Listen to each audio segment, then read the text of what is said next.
against Red Bull Snake Eyes. Fought so hard to be here. And like you mentioned earlier, I'm really happy to see that Snake Eyes is rocking that Zangief. We have seen him experiment with several other characters, but right now he is going with what he is comfortable with versus the monster that is Tokido. Easily considered one of the strongest players in the world and playing spoiler here at the North American CPT Last Chance Qualifier. He showed up, wants to get that money, wants to qualify into the bracket, the top 16 tomorrow. Watches these gentlemen feel each other out.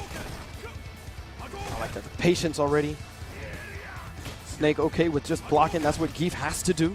And I love that. Just as Tokido is entering that range, Snake popping him out of there with a low jab.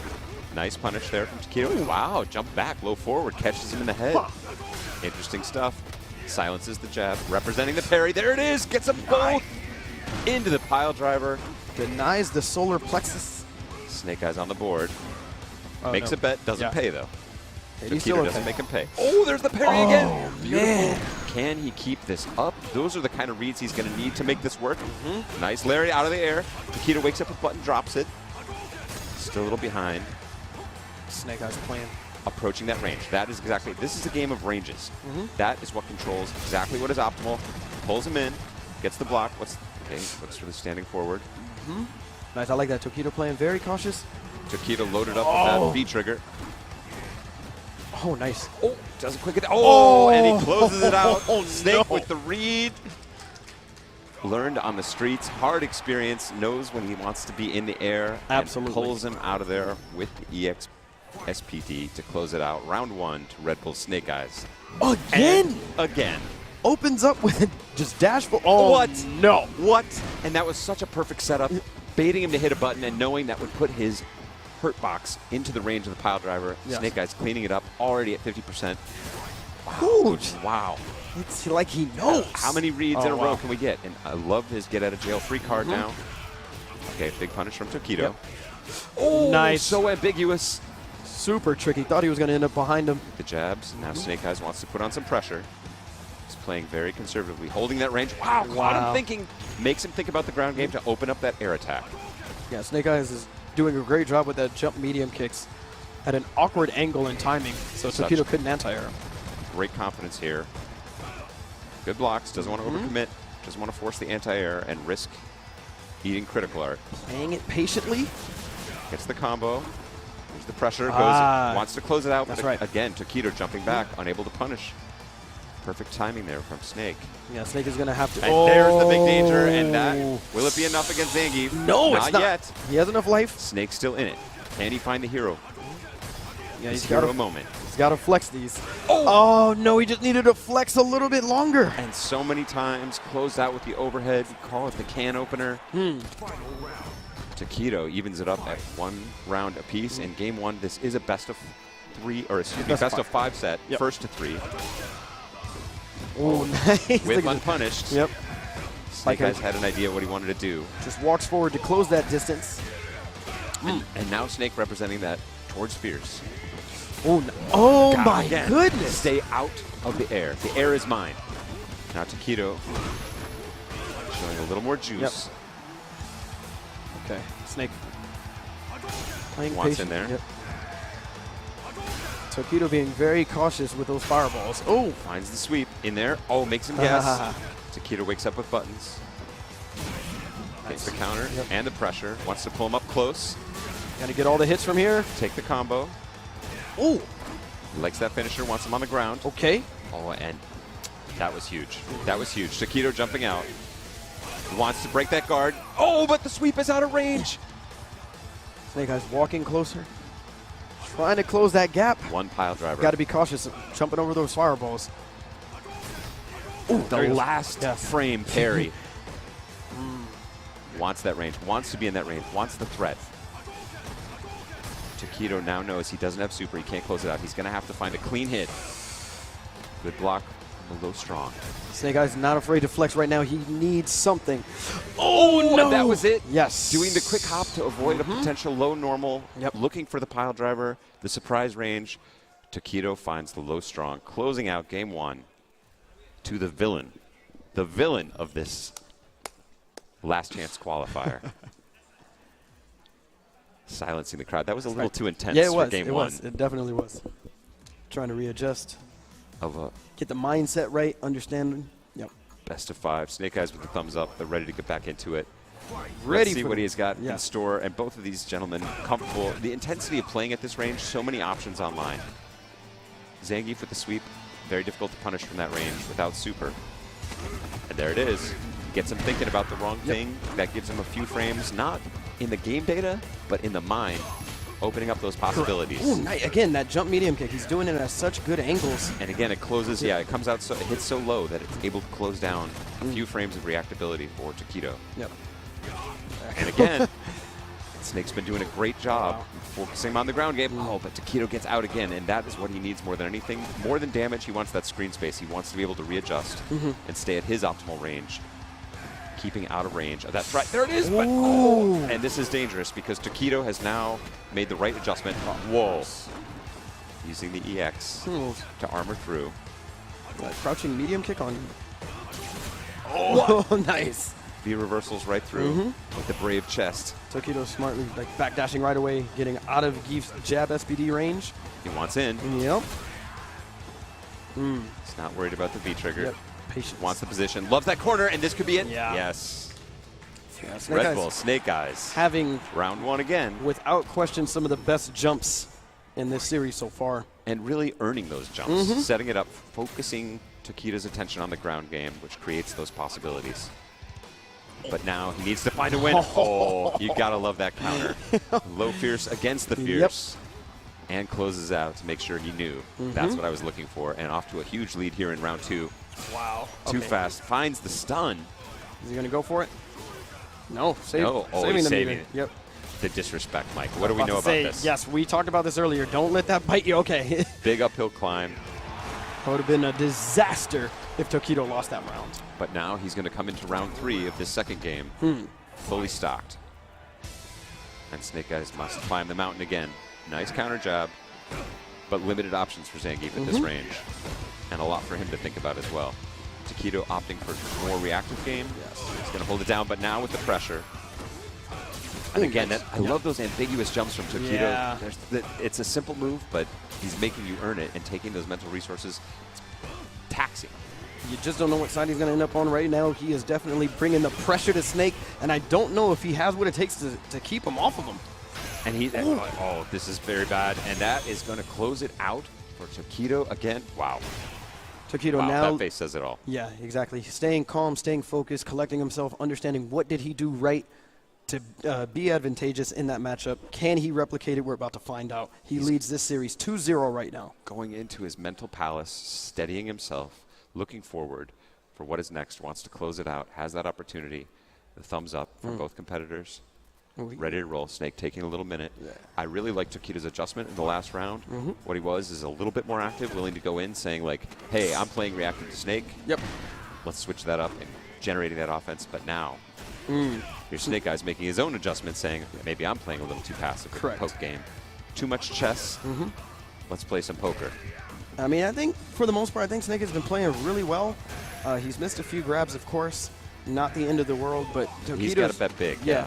Taquito is just doing a better job of controlling the spacing in this. Oh, nice. Doesn't want to deal with those plus frames. Gets the crush counter in there with the EX. One grab away. And he goes for it. He bets it all. And Taquito has made that adjustment again, not jumping backwards anymore. He's jumping neutral. Oh, he looked for it. Oh, he almost had a jab SPD right there after that V reversal. Oh, he knows he's close. Gets the cross up, and that should be. Oh, no! Snake with the drop. Backdash and bets again. Snake looking hungry. Oh, but finds the long distance jab as Ryu leans forward, and that's got the crowd excited. Snake Eyes staying alive, taking again the first round. That's right. Oh, I love it. Throws him right into the corner. So smart. Oh. Hunting. Wants the position. Oh, lands into the foot. Taquito controlling space. Armors out. Yeah, he's 2 for 2 on wigging it with EX run grab. You know, Taquito has accepted the challenge. You don't see a lot of jumps out of him except in the safe situations. You're right. He says, I can win this on the ground game, even against Zangief. Zangief, a character who struggles in a lot of matchups. Many people believe he can fight Ryu, but of course, Taquito, arguably the best Ryu in the world. fighting for that position, certainly earning it here so far today. Without question. Nice crouching short tick throw into EXSPD. The classic. Yes. And again, he says, let's take it old school. Yes. Pulls him back in. Oh, he wanted a third one. Yeah, he tried to send him a message right there. And again, Snake Eyes. It's going to be game 3 to Snake Eyes. 2-1 Taquito, but Snake Eyes showing signs of life. Right. Yeah, he's got quite an uphill battle to climb. Again, Taquito's just defensive spacing has just been a little bit too much for Snake, but that last game might be the momentum needed for him to build that confidence and take this set. And what I liked about Snake's win there wasn't that he just made crazy big bets and had him pay off. That was a little bit of what we saw in game 1 when he had his successes there. Yes. And now there's that again. So he is willing to make those kind of bets, but he made smart bets. He made good use of his meter. Yeah. Got the job done where he needed to and put Taquito in consistently uncomfortable situations. And sometimes those bets are necessary because you have to let again we've seen this. You have to let your opponent know that I am willing to grab. I'm willing to grab all the time. Says, get in here. And Taquito challenging now, Yep. saying, no, I'm not going to give you the frame advantage. I'm going to hit buttons. Yes. And this is what these matches have looked like. Snake Eyes grinding it out, coming down to the wire. When Taquito wins big, it's close to a perfect. Yeah, it's big. Just says the jab. Says that'll be enough. Snake trying to hold that delicate position. Well, there it is again. Scared him on the ground, gets a jump. Those jumps have not been checked. But with that jumping forward, you don't create a huge amount of combo opportunity. It's not a huge damage situation. Now representing the other counter to the fireball with the forehead. Oh, there's the punish. Nice, yeah. But again, Taquito wakes up with the buttons. Oh, wow. What? He's getting hit Everything with is the jab. working right now. The Snake very much still in this. It is now match point, Taquito. If Snake's going to make a move, it is now. Yeah. But Taquito, almost full super, and now Snake must consider the potential chip damage threat as well. He's got his own super. Oh, he finds low forward into the EX. Taquito with the Sai. A very mentally taxing match. Crowd gives it up for great play. Taquito over Red Bull Snake Eyes, who is not out. He will be headed down to the losers bracket, so we will see more of him. Yeah, excellent stuff there from Taquito. He played dang near a perfect game. It's very hard to argue with his choices, and I like the way he made adjustments over the course of the match. When he felt like Snake Eyes was getting the edge in the ground game, he decided to switch it up and go on a little bit more offense. A nice mix of sort of respectful on D and then also waking up with a bunch of buttons. Yeah, don't forget, guys, that are watching at home, we got this new hot, fresh Nash Resurrection t-shirt that is available right now. If you guys want it, please go visit the official Capcom Pro Tour store at Amazon.com/Capcom Pro Tour. This is excellent. Again, these matches, I don't know if I can handle the rest. I don't know if I can handle the rest. I don't want to see such clean play like we've seen. I need to see some more mashing. We've seen a lot of great Street Fighter here today, and it's been like, as an opener, that was pretty tough on the old ticker. Exactly. Yeah, it's I love those kind of matches where, and to try and hold that kind of spacing for so long, and both of those guys played essentially the same range the whole time, where all the options from both players are live at all times. You must respect it. The kind of calculation they're doing and trying to hold their mental composure. We saw Snake tear Taquito apart when he went to the air. Taquito made the bet that's like understood. I accept that. I've got to play on the ground. I'm going to do that. I'm going to get it done, even though Zangief arguably has his strongest game against him on the ground. He completely shut down the charge fierce from Snake Eyes, where he's holding it back. Every time he charged that, Taquito had the clean counter with his own low fierce into Tatsu. Really beautiful stuff. Yeah, truly a testament of spacing being immaculate right there. Congratulations again to Taquito for advancing in this top 8. Snake Eyes moving down to the losers bracket, and we do have more matches coming up. I cannot wait. I believe our next match will be RB versus Bonchan. Again, two of, just the strongest global competitors showing up here today. RB, again, representing one of the newest DLC characters, Urian. Everyone knows that this character is explosive, but what we haven't seen the full potential of this character explored. That's what's so exciting about this, is we're seeing basically the character defined right in front of us here today. That's right. What does RB have? We've seen just, I'd like to say dirty is the word, but it goes beyond dirty. There's dirty, and you're like, oh, that's dirty. And then he has these 3 things beyond that. Right. That was enough to put Daigo, one of the greatest students of the game, on his back. Obviously, many other competitors hit the floor. on RB's trip to the top. Bonchan, what can you say? One of the finest Nashes in the world, without question. Okay, goes straight for the V skill. Yeah, and again, all the Urian players out there, keep your notepad open because I think we were watching the best Urian player right now. And I love Bonchan's counters here. He's been super clean so far. A lot of great ideas. Chasing Urian into the corner, and he has not let RB get really anything going whatsoever. Correct. Great movement. Urian trying to guess here where he's going to be. One of the hallmarks of Nash is that movement, being able to render yourself that much less predictable. And RB really able to get nothing going here so far. Right. It took 30 seconds before we saw RB launch his first projectile. Yeah, he has not had the initiative on any of this, but this is one of the things that makes this character, oh, there it is. It's going to bounce him up. Not a huge combo, but a good opportunity. Wow. And there's the EX, and he gets up high. Oh, my and this goodness. is going to be the big one. The charge fireball. Oh, my And the Dizzy goodness. powers it up.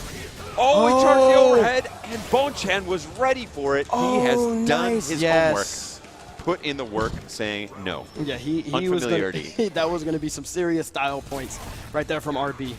But what we saw there, think about how dominating that round was for Bonchan and Nash. Yeah. And yet, the harder you hit Urian, you know you're just charging up that V trigger. Correct. It's going to come into play. And I don't RB care. almost able to ride it back to a victory. That's right. And when you're playing against a competent Urian, you're going to get hit by that V trigger. And he doesn't just need it off a hit. He has opportunities off Correct. the throw. He Yeah. has opportunities into block strings. He has opportunities into mix-ups. You name it. It's I think, arguably the deadliest V trigger in the entire game right now. Without question. And certainly one of the most unknowns. Here he is getting it done in the neutral. Okay.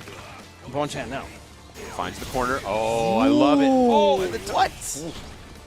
Close to stun still. Okay. Sees if he'll bite. Yep. RB holds his composure. What a challenge. Wow. Yes. Right through. He says, I know what you want in this situation. Yes. One of the great strengths of that Aegis Reflector is it seems, oh, look at him. He knew. He knew. He knew. The Aegis Reflector has so many potential setups. You can do it off the EX shoulder, you name it. A lot of easy ins to try and set up the Aegis Reflector. He knew he wanted to fire it off in that position. For Urian, dying with a full Aegis or a full V-trigger possibility is not in question. He had the super queued up to challenge it, found the opportunity. Okay. Bonchan now starting out this game 2 very strong, pressuring RB as best as he can. He wants as much money as he can get right now. Exactly. Doesn't want to give him the room to, oh, gets caught. A lot of people struggling with some anti-airs tonight. Caught out of the air. Wants to, oh, Okay. no punish there from RB. Yeah, didn't have time to react and see which side he was going to land on. It's okay. RB still in this fight right now, almost able to. Now he has V-trigger. So Bonchan has to be aware. Bonchan just showing him who controls the neutral game here. Correct. Your fireballs won't do it, but RB again correctly assessing the situation, realizing he needs to find the jump, and now into the funky combo, into the setup again. Oh, Mike, make it stop. Oh my No, goodness. No. Yes. Yes. No, where's the justice? There is no justice. There Seth. is no justice. With a man like this, he just bleeds evil. Look at him. That cannot have felt good for Bonchan. No, not at all. He had to be happy with the way that round went, but that's the thing. You know that V-trigger's coming. The door is open. He lost in. Yes. He lost in 2 combos. That was it. Beautiful resets, beautiful setup. That's absolutely. RB had it ready the whole way. I like the counter there from RB. He knows the neutral game. He's going to hold it. It's caught. I definitely like RB sitting on this Urian character. Oh, This I is love a good it. fit. He fished him right out of the air there. Yep. Knew the Bonchan neutral jump would be the counter. applying the pressure again. EX shoulder tackles his way out of the corner. Looking for the But jump pressure. sitting on full V trigger, so you know what this could mean. Any opportunity. Yep. Uses the power. He wants to Didn't get the full V skill, yep. have Got the max approach. Does not fire off the V trigger there. Oh, Oh, that could be it. Yeah, bad fireball placement right there, and Bonchan made sure that he took maximum advantage of it. 1 round apiece. And now RB, for as impressive as his first round win was, has to make this work. You don't want to get behind 2-0 against a player as strong as Bonchan. Correct. Abusing the frame data, smelling hesitancy, forces the wake up, but it does land. Nice. The booms. Nice. Counter. Still doesn't get the... Looking for it. Again, clean counter, but there's that V trigger. It's sitting there waiting. Oh, He wanted to try and complete a longer combo so he could have super to kill Urian without the opportunity. Finds the charge roundhouse. Wow. Oh, and here we go again. What will it be? Oh! Oh, very He good. found the hole. Yes. Very good V skill out of trouble, or V trigger. Sorry. He's got his V trigger of his own. Yeah. Gets out of it. You see that hard swallow. Oh, absolutely. I'll take it. Yeah. That was almost the round. He's putting him to the mental test here for sure, but it is going to be 2 games to Bonchan, even if he's had to work for it there, using the armor to power through the back fist from Nash. Yep. Exactly where you said that RB does not want to be right now, down 2 games against Bonchan. Yeah, so he's explosively powerful, but he's got to be able to string these together now. Can't just be a last-minute hero shenanigan, and he's not going to get the chance here. Or will he? Well, he's got V-trigger, so anything's possible now. But he has to find the opening, and he wants to find a good opening, because he knows he's got to get max value out of these things. And here we go. Yes. All happening. Oh my from goodness! The same Aegis? What? It's not right. Oh my God! It's RB. not right for America. Wow. Great break, and he wants to just chip him out. Yes. So wow. smart. Taquito, or excuse me, Bonchan not having any more of this. Absolutely amazing mix-ups there from RB. And this has to be just Yeah. so difficult for Bonchan. He feels like he's got to feel like he's dominating. He is dominating these rounds to 60, 70% leads. Yep. But at every point, Urian is that threat. He finds the opening for the V-trigger. And to his credit, RB has been holding his opportunities, waiting for not just an opportunity, but the right opportunity. Right. Now, going on the offense here, finding nice Nice, challenge. very good. There will be no easy out for you. Burns the EX. Finds low. Oh, wow. And again with Crouching the overhead. short into overhead. Wasn't expecting, of course, the crouching short to hit. Right. Gave him enough space so that the throw would whiff. Exactly. RB Nice now. setup. Still trying to hold on. Does not want to get 3-0'd by Bonchan here. It is match point for Bonchan. Oh, I love it. Challenging. Says you've gone to the side one too many times. Still not giving him an easy out of the corner. So smart from RB. And again, the punish. And I love the throw into the reset. Ooh. And where have we seen this before all match? No. RB switching it up, making the adaptation, saying, I'm going to throw something new into the mix. Yes. How are you handling it?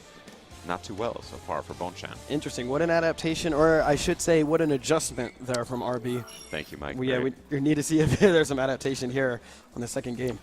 Very sweet of you. So now it's going to be 2-1. Fourth game here, sorry. Yes. Bonchan leading the set. Good punish. That move does recover very fast for Nash. And now Bonchan saying, like, yeah, I want to go in there and get this offense happening. And frankly, one of Urian's weaknesses is he does have a reversal with the EX headbutt, but it's a little soft and it's slow, hitting much later, allowing pressure to be possible, even if you think he might wake up. Yep. Nash in the hands of Bonchan trying to make the most of those small advantages he has here. Oh, wow. Does not for the anti-air. Again, wants that control. RB getting started here. Chases him down with the low strong. Wow. Gets him to run to the fireball. Bonchan wants the space. He wants to reset mentally. Ooh, Gets the trade and keeps his corner position. Smart from RB. Wow, willing to burn it. Wants the corner position more than he wants Aegis tricks. Oh, wow. Using it to float through. Oh my gosh! And then again, just go with the EX shoulder tackle. It's, you know, Almost a message to me saying, hey, can RB win an honest round? Answered. That's in my face. He can indeed, and he got it done there. No Aegis reflector needed. nice. Such a call out. Yep, got to get ready for that jump. Knew it was coming. Does not for the anti-air. Has that corner position again. Now you saw him burn the opportunity for Aegis last time to hold this corner position, but now Bonchan escapes. See what RB does to get out of the corner here. Kind of just Willing to burn that meter, wants the safe knees, get a little bit of position, a little room to work with. Tries to chase him down with the headbutt. Bonchan is like, nah, I like this positioning where we're at right now. Why don't you stay here for a bit longer? And again, that ultimately is the game in so many ways, holding that position. Nash gives him a little bit of room, says, you really got nothing from this position. Well, he finds it. Just jumping away. Yeah. He knows he doesn't want to be in that space. Ooh, wow. Gets a hit. Oh, from behind, and here we go. Here we go. Will it be enough? Not quite, but he's got another one. Oh, Yeah, and there it is. Wow. I was expecting overhead. Looks like Bonchan also expecting overhead. And what have we got, Mike? We've got a tied set. We are now tied up 2-2. Bonchan versus RB. We're witnessing a 2-game comeback now from this Urian expertise. Yeah, and he's getting it done cleaner. I mean, definitely some Aegis shenanigans to close out that last round, but that is the character, and he is saying, I have put in the work with these new characters as they've come into the game. What about you guys? You guys have ground and mastered many of the older existing characters. I put in the work here. Are you ready for me? Bonchan saying, yes, I am. I'm going to bring the pressure to you this round. Finds his way back out. Yeah. I'm not going to the loser's bracket. Good sweep punish. Oh, it doesn't challenge the knees. Yeah. Those knees are ambiguous, and they can even be without the EX, potentially +1, depending on where they hit on the character model. Solid cross-up. Yeah, good string there, too. Oh, here we go. Keeps it. Oh, no, he wanted the grab. Oh, but nice. Anyway, but it still has a long way to go. Pulls him out of the air, doesn't let him jump. Wow. Oh, switches it up. That could have been it. Oh, wow. The Big conversion. Opportunity miss for Bonchan there.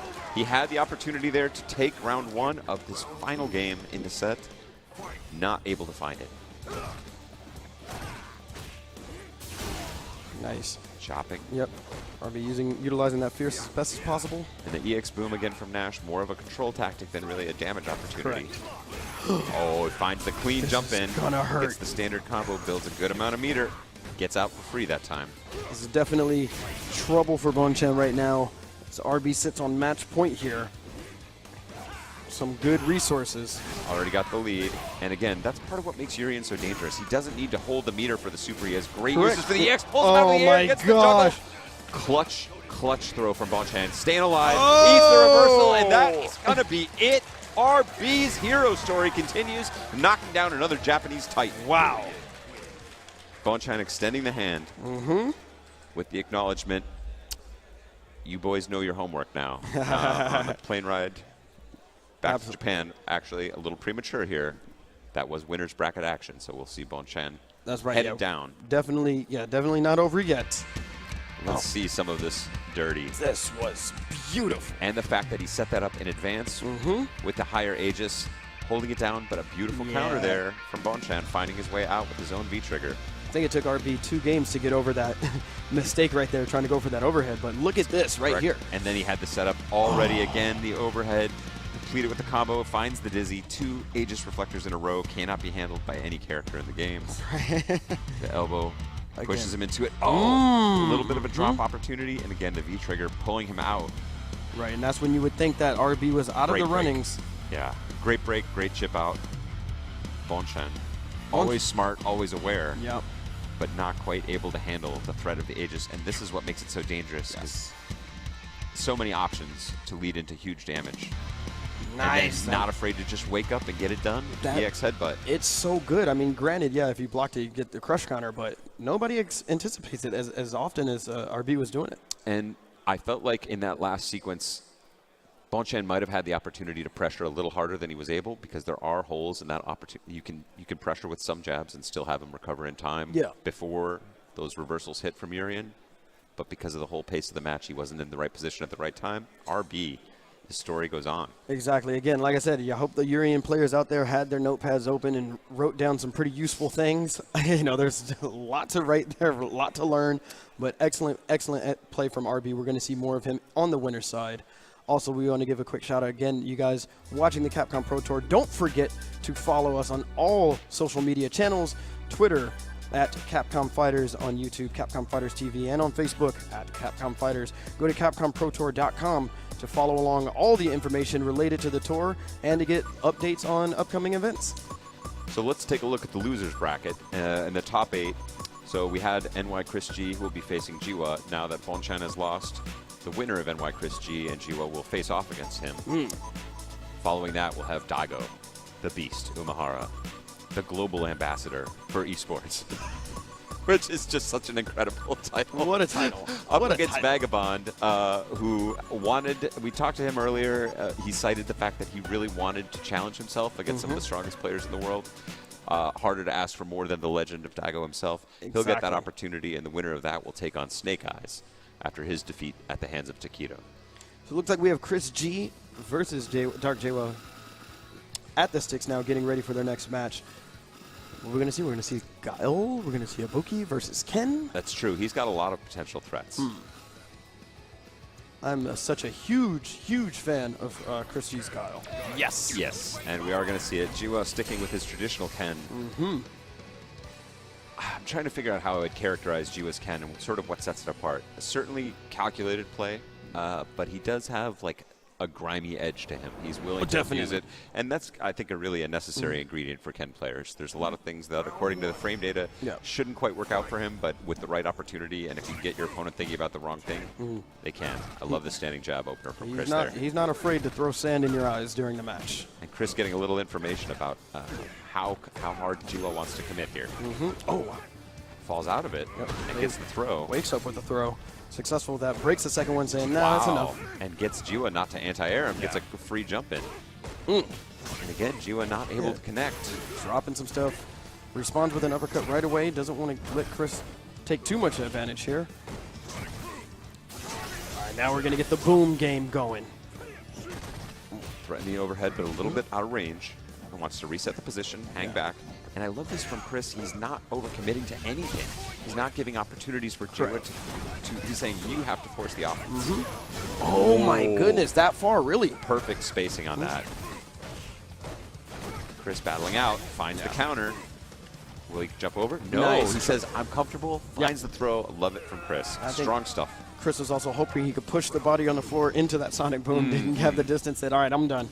Let me just get the throw. Okay. This time, Jawa finding the uppercut, but Chris G all over it, gets him to land on it. A little extra bit of damage from the knee. I love that you can juggle that. Yes, it is just fun. Ooh, wow. Caught him.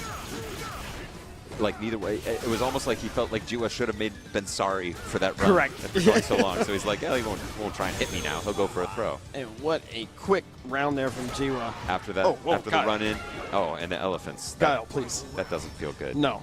After a beating. Unnecessary. Okay. EX Sonic Boom. Faster than ever. Represent himself, has the little shield. Oh, finds the cow, but not able to complete. Still some pretty good. Oh. Ooh. Again, Jiwa with the unconventional series there. Getting in, finding the overhead. Oh, that was a risky counter hit that might have been dizzy. Yep. He swung with all of his might on that one. Whoa, gets him on the way up and still able to combo. Whoa. Okay. Crazy stuff. And Chris, now with the trigger, will be the sweep. No, puts him up high. Gets another boom in the face, but a little bit off his time. Yeah, I think he was expecting that boom to hit. And he has his shield up.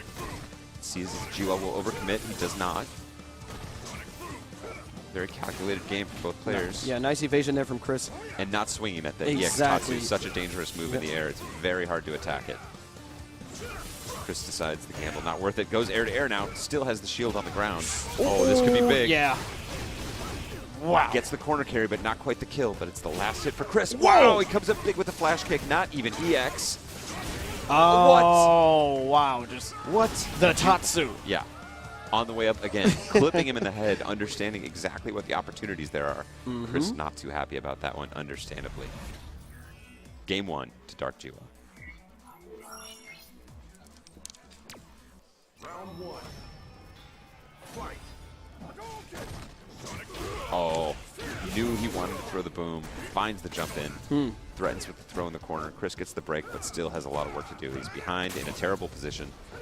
No meter to work with. Oh, man. And Jiwa is just going to abuse this advantage. Yes. Gets Chris to hit a button, and now it's going to be dizzy, just like that. That is how the cookie crumbles against Ken. Not going to quite close it out, but again, terrible position. Chris forced to burn meter here just to get out of the corner, and Jiwa has the cross-cut uppercut on lock to close out. And, you know, Guile, not a character known for making amazing comebacks. No, you have to hold that control, and Correct. that's what's so difficult in Street Fighter V in general, and certainly against Ken, one of the most explosive characters in the game. Just wants to violate your sense of safety. Oh, no, he tried to tech it, but got popped in the jaw. And now, again, this is looking like a repeat. He has found the answer to Chris G.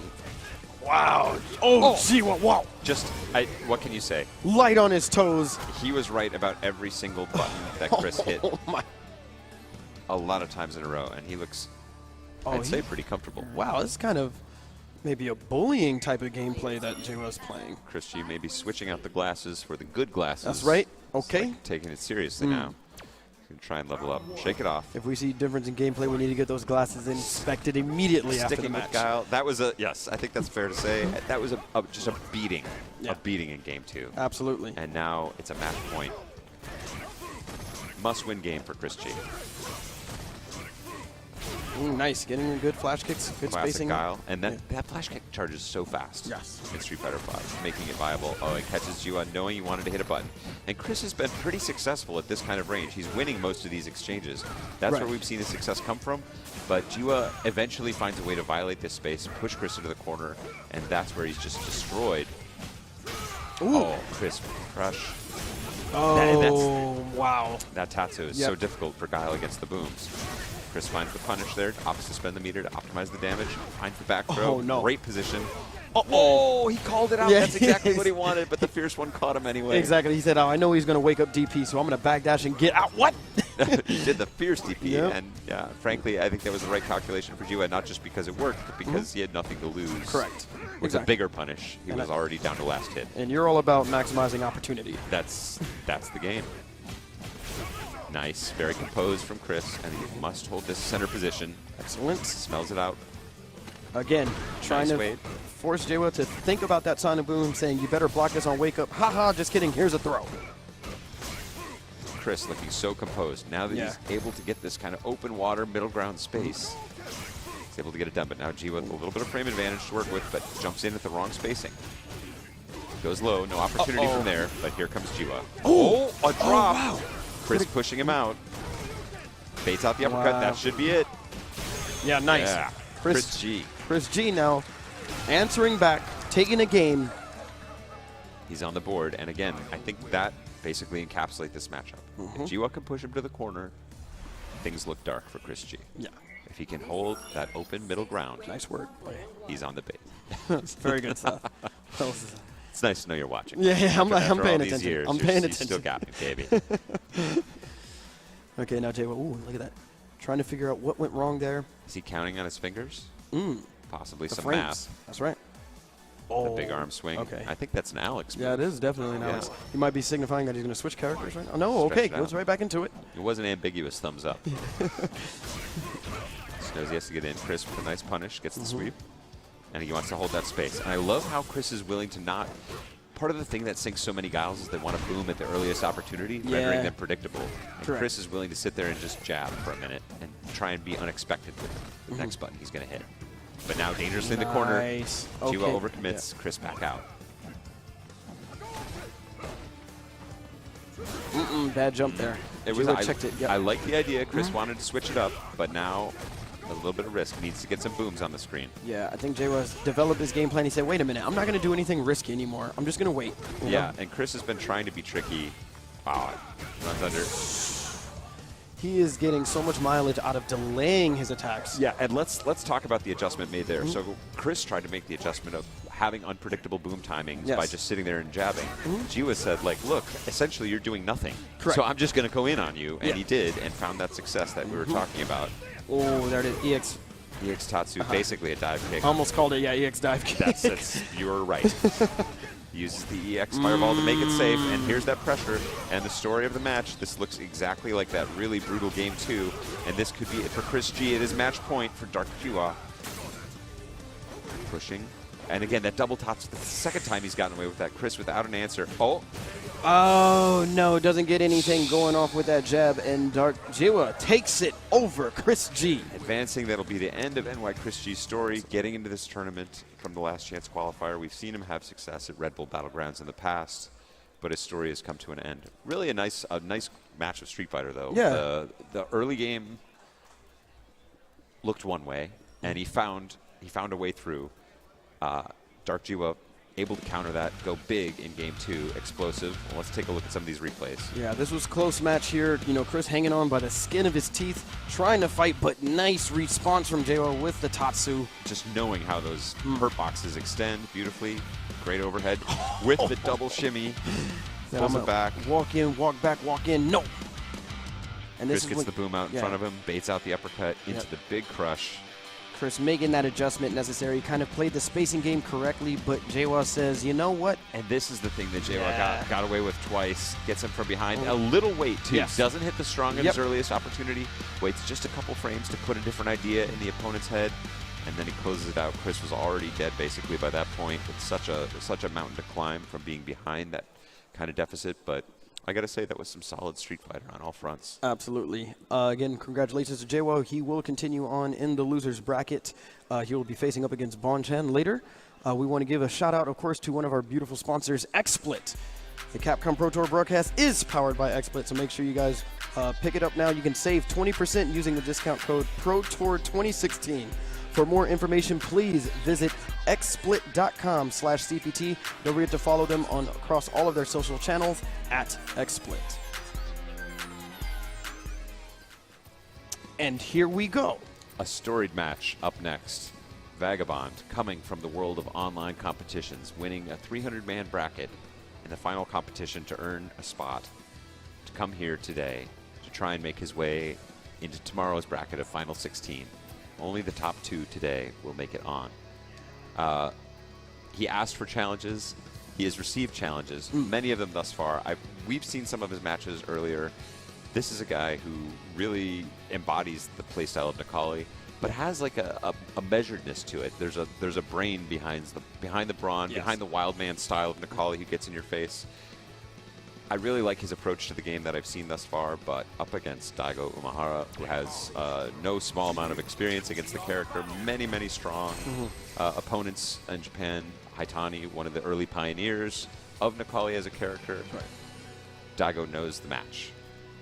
Thank you, Vagabond, for picking this outfit for Necalli, by the way. I really like it. It's awesome. No, seriously. I shall call him Logan. Here we go now. You know, and representing that, we often a strategy against Ryu players, and he's charging, of course, his V-trigger. Wow, he almost has full V-trigger. And why is this working it's against not Daigo? even 10 seconds. It's a pretty standard kind of opening. A lot of Necallis want to do that to power up, and they will stay in the V-trigger continuously the whole time, an unusual feature, improving much of his frame data and, of course, his dash. So this might be one of these situations where Daigo is getting information, but wow, Vagabond with the right counter. What kind of information can he gather right now? Vagabond got into V-trigger so quickly. Found the trap, putting the beast to the test, but Daigo now. Oh, he's going to let it rip, and he finds it. Yep. And full punish, and he's right back in it after being dominated. Wake up jab, takes it. Gets scratched. Round 1 to Vagabond. So let's see what Daigo has in store, whether it was information gathering or whether that was just clean win for the Vagabond. Yeah, I'm curious to know how he's going to respond. He does not want to let Vagabond get V-trigger so easily. Yep, now he's going to start answering those seismos. Vagabond, to his credit, not afraid to wake up with Dragon Punch right out of the gates. Oh, punish, finds it. Yeah, Here Vagabond comes the early V-trigger. definitely having a frustrating playstyle to deal with. Oh, beautiful jump spacing, so great. Gets the V-trigger Nice. activation. Vagabond in great position here to try and close out game 1 against Umehara the Beast. Uh-oh. The double dash. Daigo here almost sitting on full meter. Oh, just a little too far. Nice. Trying to do as much chip damage with those fireballs, so in case he lands a hit, he can just finish the round. He's turned into a fireball machine, and there There it it is. is. Yes. And the resilience of Daigo, refusing to say die, just sort of staying there. Spends the meter, of course, but he'll have plenty of opportunities in round 3. Exactly. How does Vagabond want to approach this? Does he want to stick with the ground pound strategy? Wow, just gets swept. But again, he almost, showing he's willing. Oh, nice parry there from Daigo. Wow, Daigo is showing a new side. And now, clean counter. The ground pound strategy is clearly out the window because Daigo is looking for that. He says, it's cute that you got a 1 round, but now I'm going to rush you down. Indeed, gets dunked. Jumps out of the corner successfully. Vagabond unable to punish. Using the dive kick to... Love that, yeah. Yep, perfect timing. You want to try your best to mess up their anti-air possibilities. But Daigo on top of it as well, not willing to commit to the uppercut because he understood that possibility. Both players sitting on full V-trigger now. And Vagabond showing a lot of composure, not willing to hit buttons, waiting for the right time, finds it, activates. Little drop. Wow, nice movement position. here from Vagabond. Doesn't want to deal with the plus frames. And that spacing didn't allow for the jump punish. Daigo looking for a ground punish to the dive. Pressure, pressure. Vagabond threatening. Daigo looking comfortable. Wow, Ooh, gets away with one and gets paid off with the dunk. Burns the EX to get a little extra damage. Now one hit away. Okay, Daigo throwing away some meter. Good block. Oh, catches him going for a ground pound. Wow. Daigo with all the meter. Great break from Vagabond. Oh, can my opener. Catches goodness. him. Daigo looking a little frustrated there. Yeah. Saying, what's happening? Yeah, I thought this guy was from the world of online. Right. I'm going to use all of my meters. I'm going to give him everything I've got, throw it all away, and so I can fight him clean. Yep. So he doesn't have to worry about that. That was pretty smart. Good stuff. Very close. Vagabond representing Texas. These Houston Patriots should be proud of that game one, but not enough, right. and Daigo takes game one. Yeah. Yeah, again, Vagabond came out the gate swinging with those seismos. Daigo quickly adapted. Perfect punish. Ooh, nice Catch overhead. with the overhead. Nice oh, overhead. again. It's mirrored air. Daigo says, I need a little space. Yep. Operate here. Okay. He's just not afraid. He's not being scared off. The sign of a great player. I'm going to play my game. Daigo showed him how it's done right there. Says, I can do it too. Sees if he can get him to overcommit there, and Vagabond says no. Daigo making an adjustment, not getting dunked again. Switching it up. There it is. Wow, nice. Oh, Okay. dirty timing. Yeah. Catches Daigo again. Round one to Vagabond. Just like game one, Vagabond taking that first round. Let's see if Daigo makes some adjustments here, but I don't know exactly what he can do. And it was a nice completion for Vagabond. Oh, got a little overeager. Thought he might have seen a fireball coming. Wow. Oh, I love it for Daigo. No.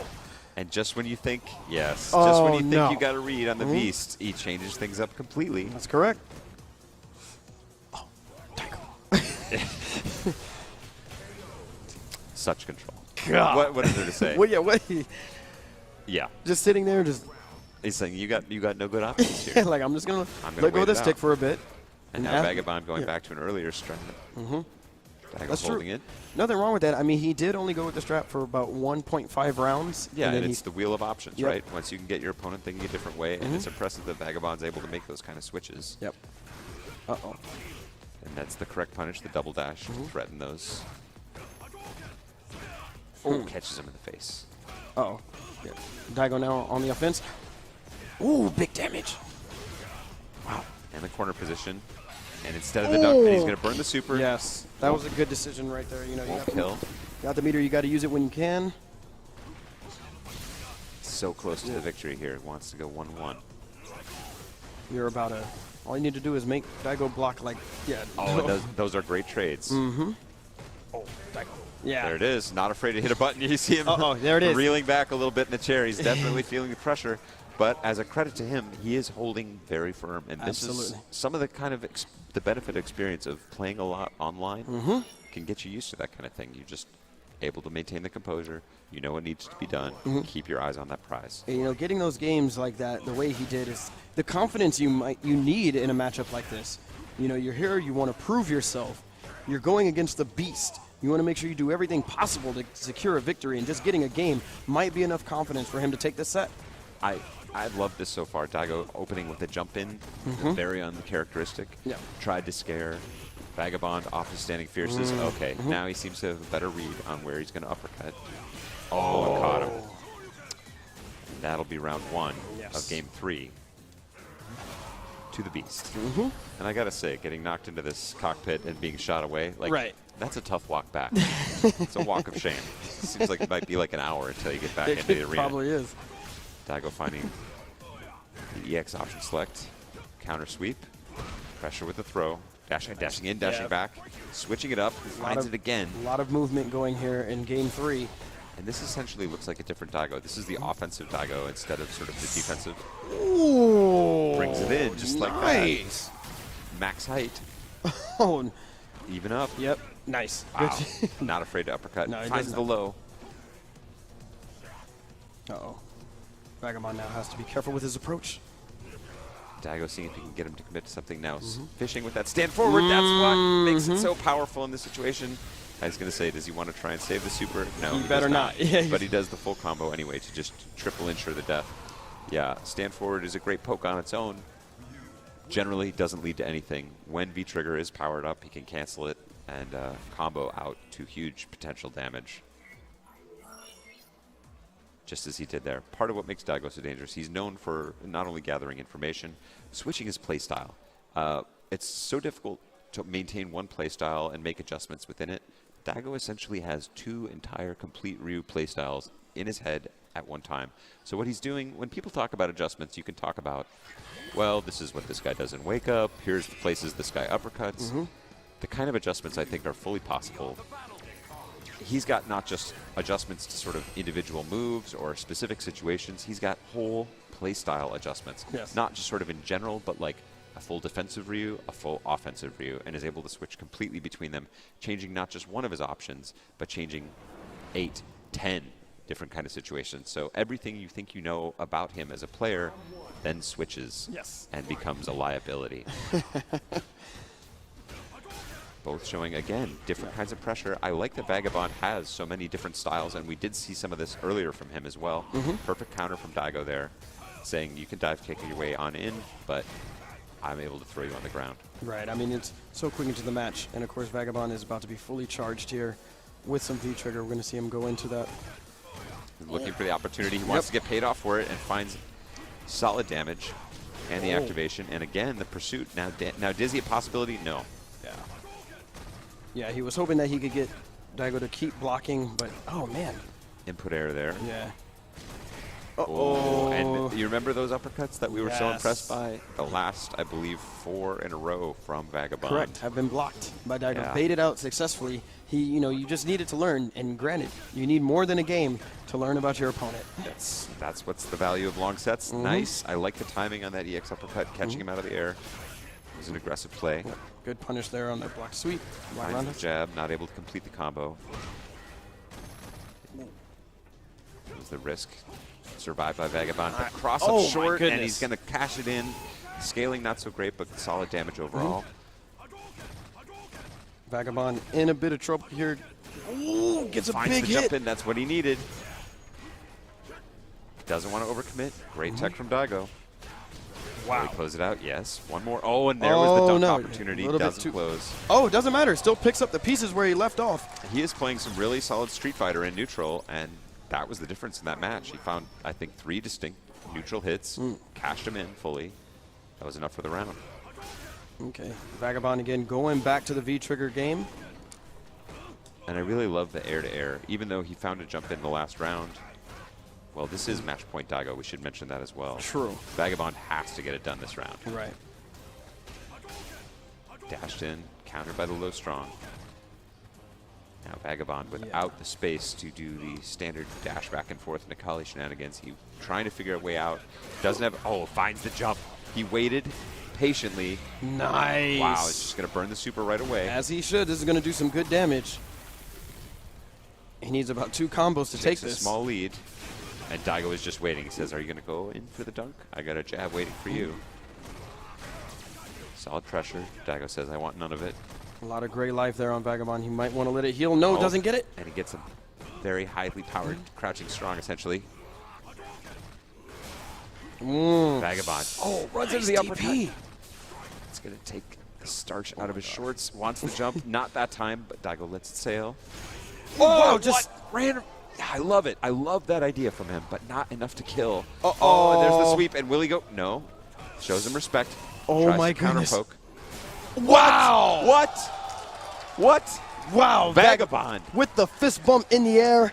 Close V skill.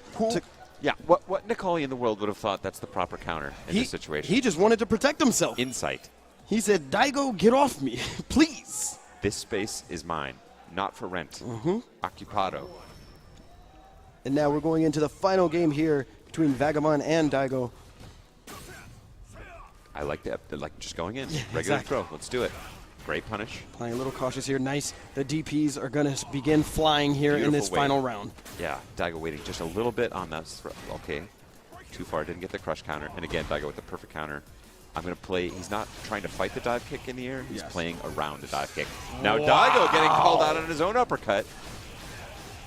Vagabond says 2 can play at this game. Okay. Still going to uppercut. These guys are swinging. That's right. Vagabond choosing wisely. Oh, this could be it. Round yes, 1. it is. 2, Vagabond. Match point, Vagabond. Oh, my. Houston, Texas, online champion, 1 round away from not just defeating the Beast, but knocking him entirely out of this last chance qualifier. Daigo. Not going quietly. Yeah, he's like, okay, I'm sorry, guys. Let me play. Let me fight back. Now it's on. DPs. Big damage. Oh, no, drops a combo. A little bit of a drop, it's still okay. Oh, from no. behind! Daigo was expecting dive kick, didn't come. The poke. Oh. No DP. Nice counter. fierce. Oh! Still. Oh, no. my goodness. The can opener finally didn't work. Wow. Daigo again will not be pushed off the uppercut. Bets the farm. Bet his tournament life on an uppercut. We wouldn't be calling him the Beast without that kind of guts. Yeah, exactly. Raw guts. That is the word. Daigo now. playing. Yeah, he's playing very cautious right now. This will be the final round. Yes. Vagabond still got it. Oh, I like the dash in. Oh, Okay, no. does he get the punish? Not Whoa. quite. More DPs flying from Daigo. It's a lot of nerves. All of them have been successful in the past few rounds. Beautiful counter poke. Solid pressure. He doesn't want to overcommit. Finds the overhead. Again, an option he does not pull out very often. Daigo Okay. finds the sweep into the throw. Wow. And again, accepts the jump and doesn't want to mess with that potential dive kick. Oh, my goodness. That. Will it be the dunk? The setup. He does go for the dunk. Will it be enough? Oh, and that's it. And Vagabond. Eliminating Daigo Umehara, the Beast, from the last chance qualifier, and he is going to march forward. That is one that you can walk around with in pride. Ticker tape parade in Houston. Congratulations to Vagabond. Incredible set. Absolutely. Some people in the crowd on their feet giving him applause, and there he is receiving all of the love from the community right there for defeating one of the who's who. Everybody running up to the stage. Exactly. Defeating a legend here, so Let's watch it as it all goes down. you know and Dancing. Yeah. Daigo Good just block. Great break. the overhead. Controlling the space with and then there it is, the can opener. Mm-hmm. Again, like Daigo, you know, just dashing, dashing, dashing, dashing all the way up into Vagabond's face. Wants to hold the position, Yep. and there it is, the stand forward into the big punish. Closed out with the super. Well, Shutting again, it down for what a Daigo. close match. You know, this is when we thought it might be the end for Vagabond, as Daigo was sitting on match point here, but no, Vagabond with the close proximity. Seismo. It's so good. You know, that's the kind of That's momentum. the move of the top 8 for me Exactly. right now. That's the momentum you need in this kind of matchup to have the faith and confidence. And here we are down at the wire here. And Nikali has been sort of the Achilles heel of Daigo Yes. for a little while, and Vagabond representing. Looks like we're going to go over to Josh, who's got Vagabond. Tell us a few things about how that match went. Thank you very much, gentlemen. What an incredible series. We just witnessed Vagabond, who qualified for this event online, has now defeated the Beast and will move on in the top 8. We saw some amazing Nikali play from you throughout the entire day. You went down from Nightmare 24-50, second to losers. You were so close many times today of being knocked out. You went up against the Beast. Game 2, it seemed like it was almost over. You made a dramatic comeback, and then in Game 3, neck and neck to the final round, you did that final push with Nikali. You got to tell me how you feeling right now.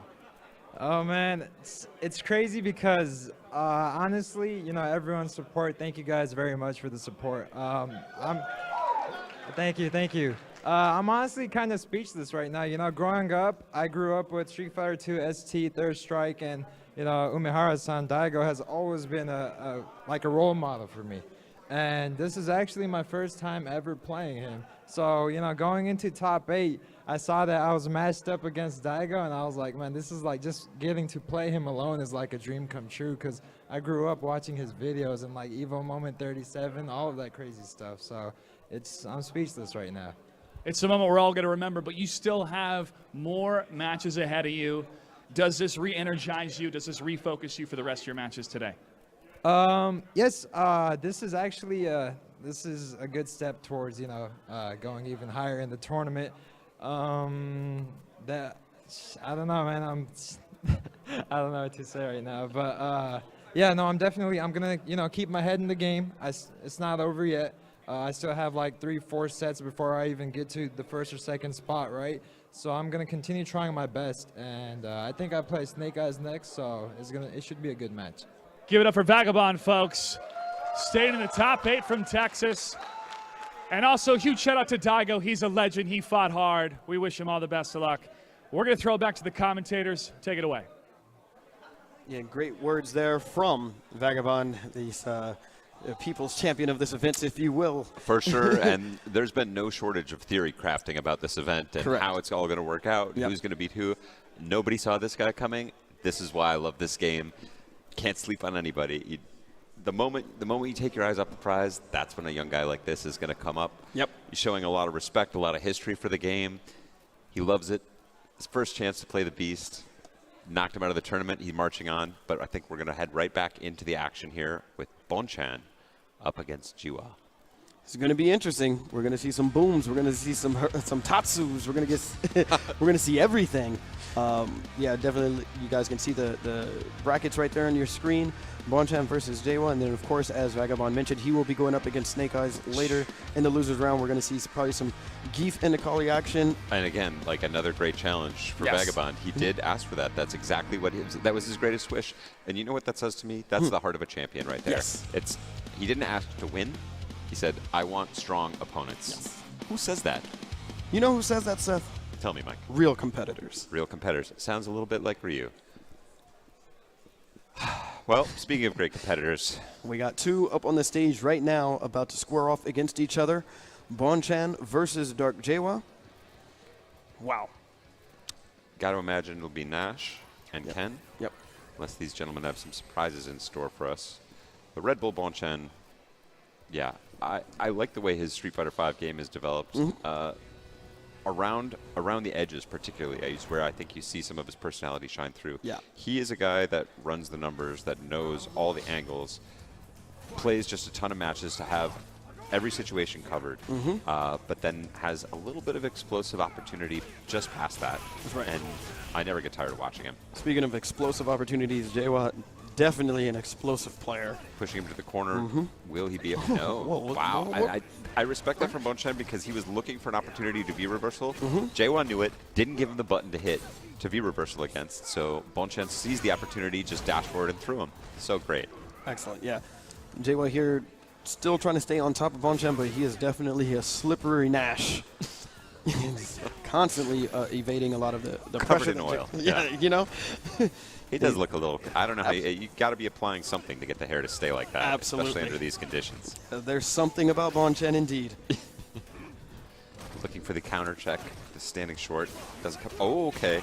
A little bit of opportunity for Jaewon missed. He committed to the EX, but again, that's what makes Nash so difficult. If you're wrong on the position and nobody moves around quite like Nash, Yeah. Oh. Ooh, nice. sees if he'll overcommit. Yeah. Jaewon doesn't bite.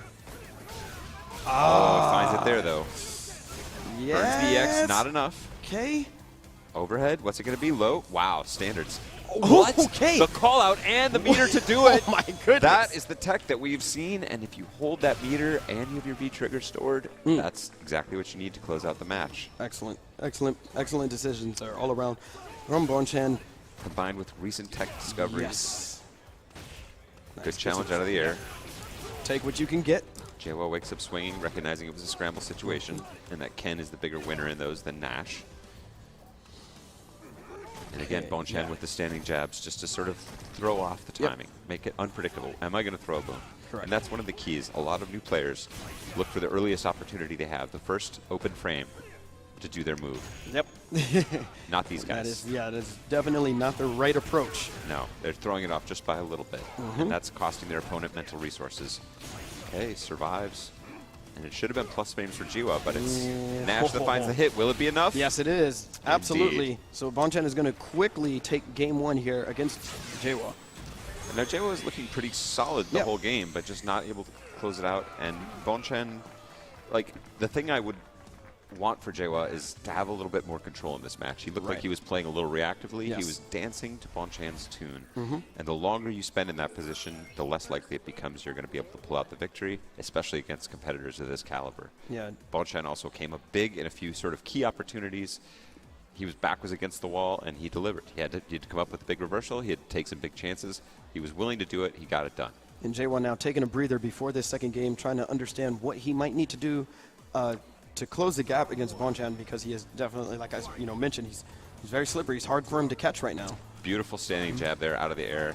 Knowing Ken wouldn't want to commit to a big move, picked up a little bit of free frame advantage and damage. Nice. Okay, we're going to definitely see Jaewa apply the pressure. Does not want to let Bonchan get out of trouble. Wow, can't stop that Tatsu. No, the Tatsu just violates a lot of the regular, normal anti-air attempts and finds with the overhead and the big stun. He doesn't want to spend the meter. Yep. Definitely, Right, I think a okay. good decision. I Got know you away were with that one. You know me. I you get would have nervous. gone crazy. Spend the meter. Yeah, just Get the win. I definitely think I would have, don't want to give Bonchan an opportunity to breathe. That's right. I admit it was a pretty good decision. Nice. Okay, Bonchan coming out the gate swinging, applying some boom pressure. Bonchan looking comfortable. Doesn't let him out for free. Yeah. Gets back into open screen, but pays a big price. And has a long ways to go. Yep. Looking for the opportunity. Where's the opening? Okay, this is Jaewa's moment again to apply the pressure. Doesn't want to overcommit. Oh, no anti-airs. No, Jaewa is very focused on the ground game right now, opening up those jump opportunities.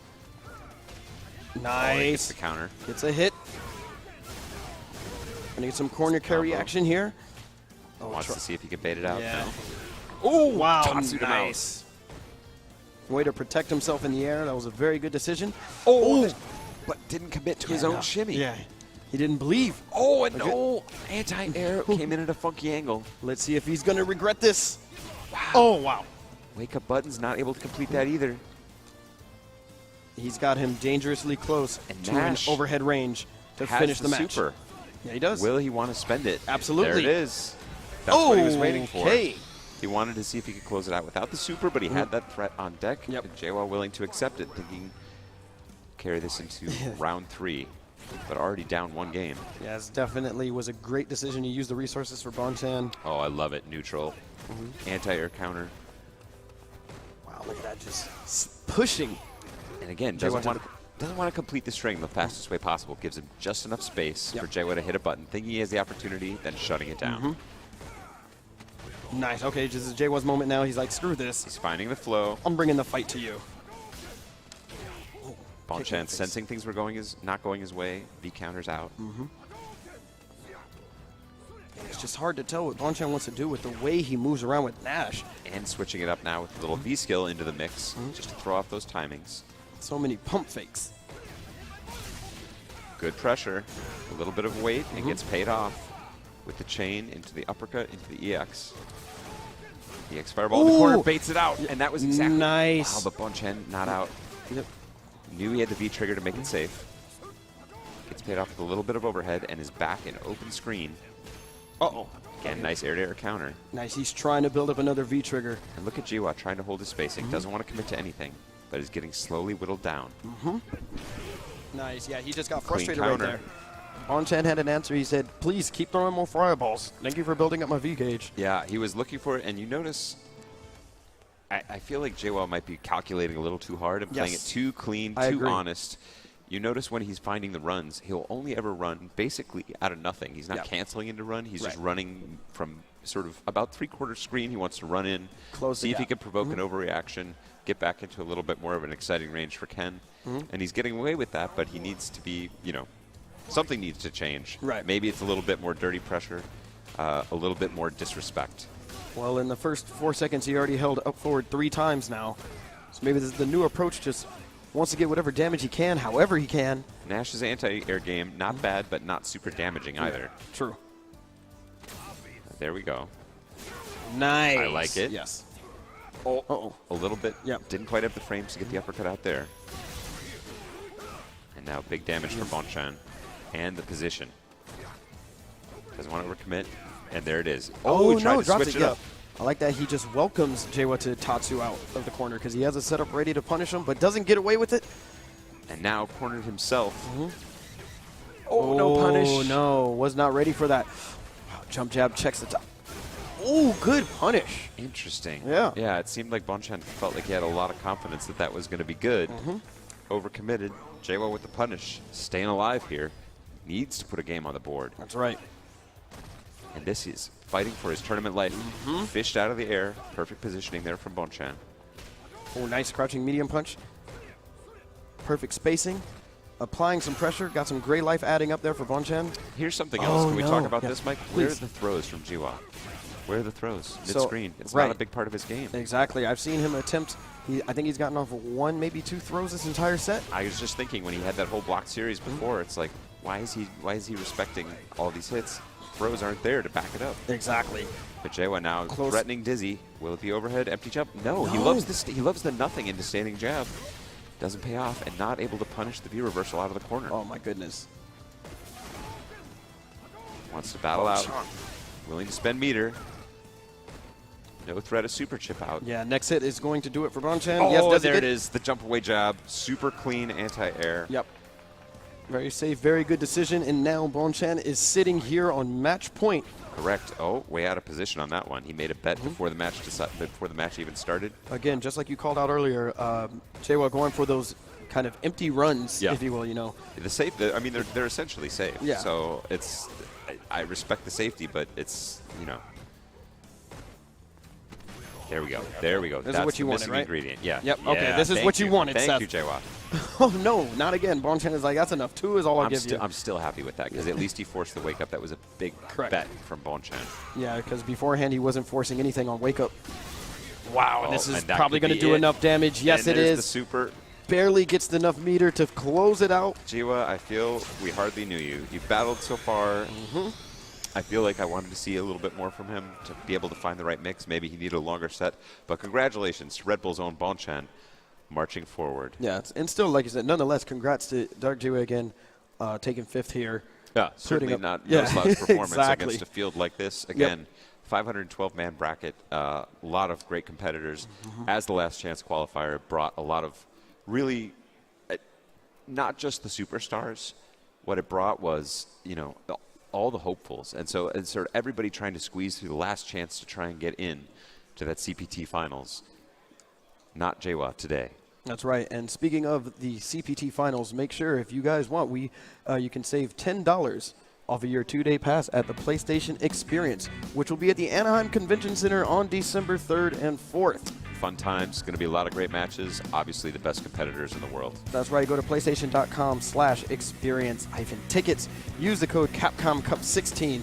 Offer is valid throughout the weekend, so that way you can save $10 on your pass. It's going to be an awesome event, of course. Yeah.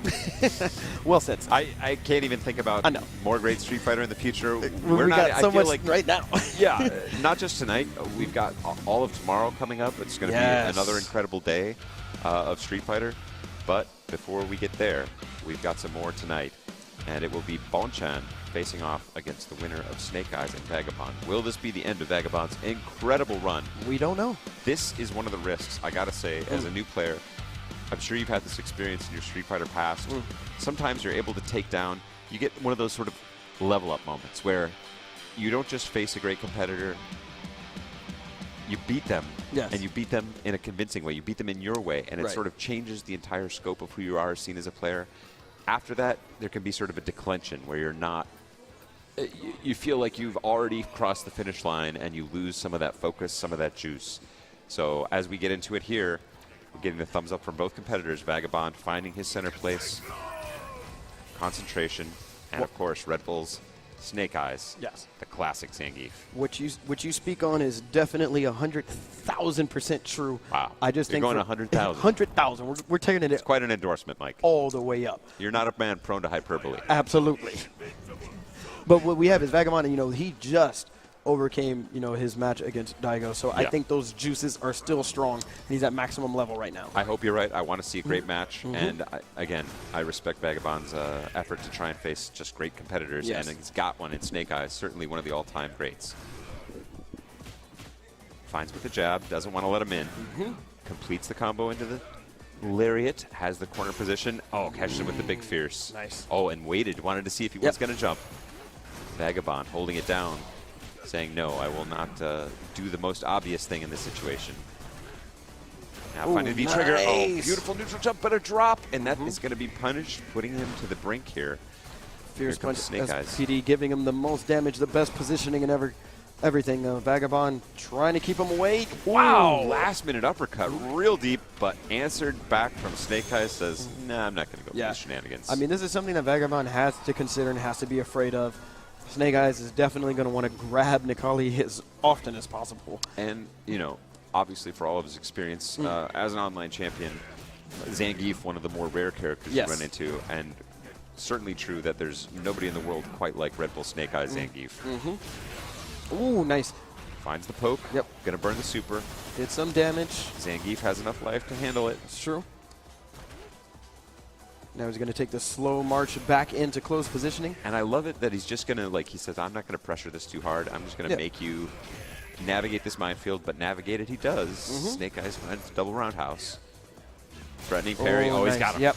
Beautiful. Using the time stop of the V-trigger activation to assure the uppercut.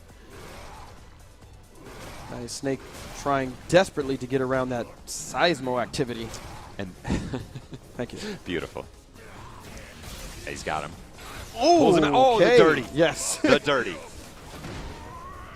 He thought the hits were going to be coming instead. Right into the super. Nice lariat again. Snake Eyes. Pulls him back in. Knows Very he just good. needs 2 hits to close it out and finds him. Snake Eyes. And again, showing his own composure through the minefield that he wanted to set up. Exactly. With those ground pounds. It was the right strategy, but it didn't phase Snake Eyes whatsoever. Just stayed completely composed. And that's, I think, it's just an absolutely essential skill, is being able to accurately assess, like, this is the threat that Nikali is representing with these ground pounds. Is that really like a mission critical threat? Am I, wow, look at him confidently hopping right over one. Or can I just sit back here and weather this storm, hang out, look for my opportunity? And that was the correct call from Snake Eyes, and finding the dash up into the big pile driver. So sneaky with those SPDs. Oh, big punish. And the call out. Yes. Walk forward slightly, get the fierce SPD for the positioning. Look at that damage. The elbow just keeping him out of the air. Oh, nice command grab. Dumps him.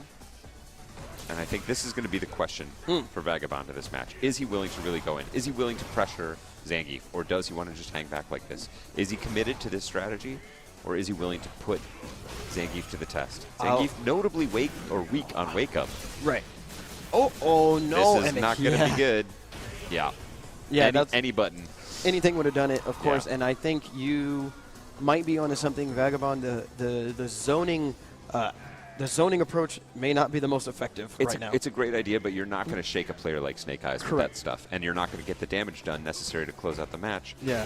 Zangief is threatening in the mid-screen. Again, beautiful stuff from Snake Eyes, but he is weak on wake-up, and Nikali, one of the strongest. And I think Vagabond needs to leverage that opportunity, because Snake Eyes is taking advantage, shall we say. Wow. Doesn't get the perfect. Or does he? And a little knees. Wow. Yeah, I don't even know what side it hit. Maybe it was the front. Snake feeling good, and he's got a lot of reason to feel good. Up 2-0 against Vagabond, and this is the worry. I feel like, again, sometimes when you reach those highs, you know, you spoke so respectfully about Daigo. He said he considered him a role model. Yep. Able to take that guy down in open competition in their first meeting. Incredible achievement, and sometimes that sort of you exhale after that match like that, and then you got to be able to get the focus back again. Get it out of your head. Here he's taking a moment, try and reflect, think through the match. Yeah, and it's been a long, long day of Street Fighter. Absolutely. And that's something I think is difficult to convey to the people at home. If you haven't had the tournament experience, or if you haven't had the experience going the distance in a tournament like this, it's incredibly mentally taxing. Yes. You know how drained you can feel after one tough match. Right. Now imagine a whole day of that. These guys are spent. Vagabond in an unusual situation for himself, going deep in the bracket up against some of the biggest names in competitive Street Fighter. Red Bull Snake Eyes putting him into the test here.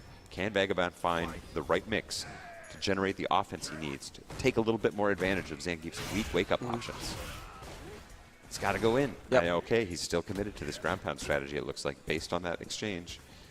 Of course, Vagabond, I like that. He's getting a lot of mileage, too, out of his, when he's in proximity of Snake, throwing out those medium punches, buffering into the slash. Exactly. He's got, oh, whoa, Bad, wow, yeah. very aggressive Yeah. GP. The timing was not there. He had the right idea, but he just wasn't aware of Zangief's spacing. Yeah, and frankly, for as much as I'd like to see him go a little harder on the offense, Snake Eyes has absolutely had the right answer. So even if that's the right answer on paper or the right idea on paper, Vagabond's coming up on the short end of the stick when he has opted to go in. Correct. So maybe he just feels more comfortable here. He feels he can make this work, but he needs to turn something around. The Snake Eyes, oh, never mind. I was going to say needs to let some of that gray life heal, but gets swept in the You process. gotta dunk him. I'd like to see a little bit of neutral hopping here. Wow. There you There we go. Vagabond waking up here a bit. Just a slight turn up in the offense there from Vagabond, but Right. that was all it took in that round. So we'll see if he decides to stick to that strategy. No ground pounds yet. Oh, nice counter. He's calling out the falseness of that block string, and that is a false Absolutely. block string. Not Yes. enough players, in my opinion, challenge that. What? Grabbing the back dash. Yes, he waited. He Oh, waited and finds the Snake. dizzy. This, Reset. Oh, no. No, he's playing it honest. He believes. Oh, Low jab into pile driver says, yeah, that says it all. Perfect. good stuff. Wow. Forget about the KO. That was just perfect. Exactly. Might have gone on longer. This is going to be match point for Snake Eyes. It's now or never for Vagabond. It'd be sad to see his story end here just like this after his incredible performance thus far, but he's got to find it inside of himself. He's Yes. got to get back to that. Snake Eyes is coming. He is the wall. Trash compacting him into the corner. He's got all the right answers on the jump-ins. Where's the dive kick? True. That kept Daigo on his toes, made him respect. Can't just go to the uppercut. Snake Eyes getting away with clean counters every time, winning all the exchanges up close, and the Seismo game is just not there. Yeah, Snake Eyes just being so cautious, so safe, not taking What? many Yeah. risks, if any at all. The book is being read here. Like, Correct. that was so clean. That was the first thing he did in 10 seconds. He read it both times. Snake My Eyes goodness. Snake over Eyes, Vagabond in a huge way.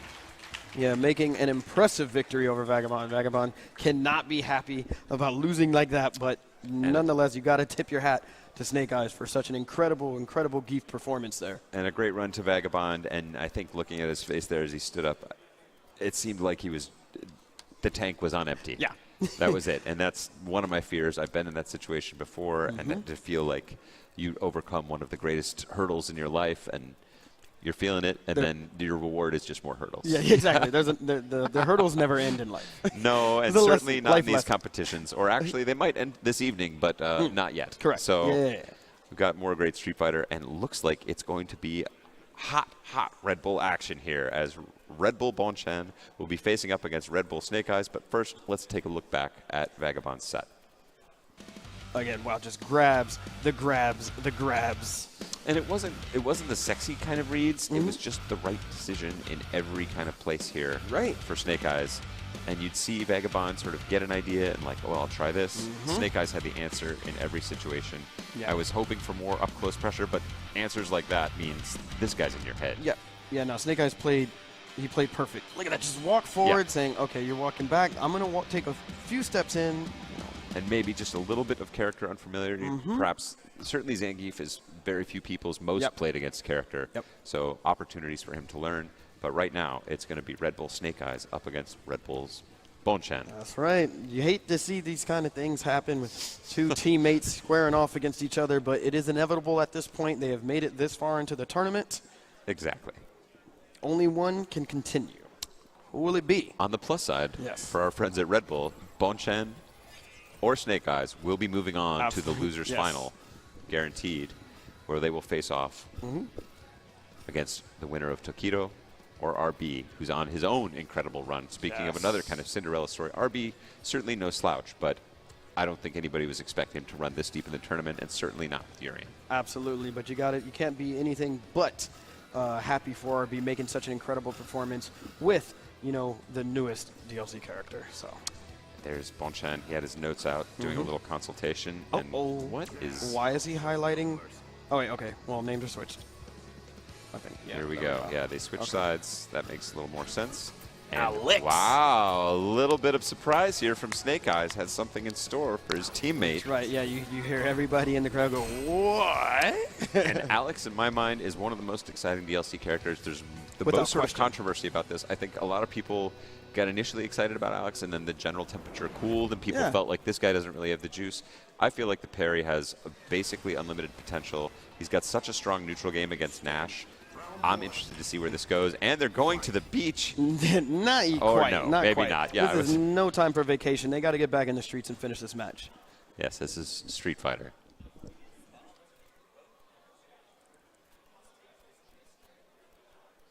Doing a little thinking.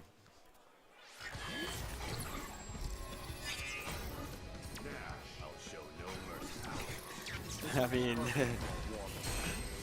got a little tidbit of information, possibly from James Chen.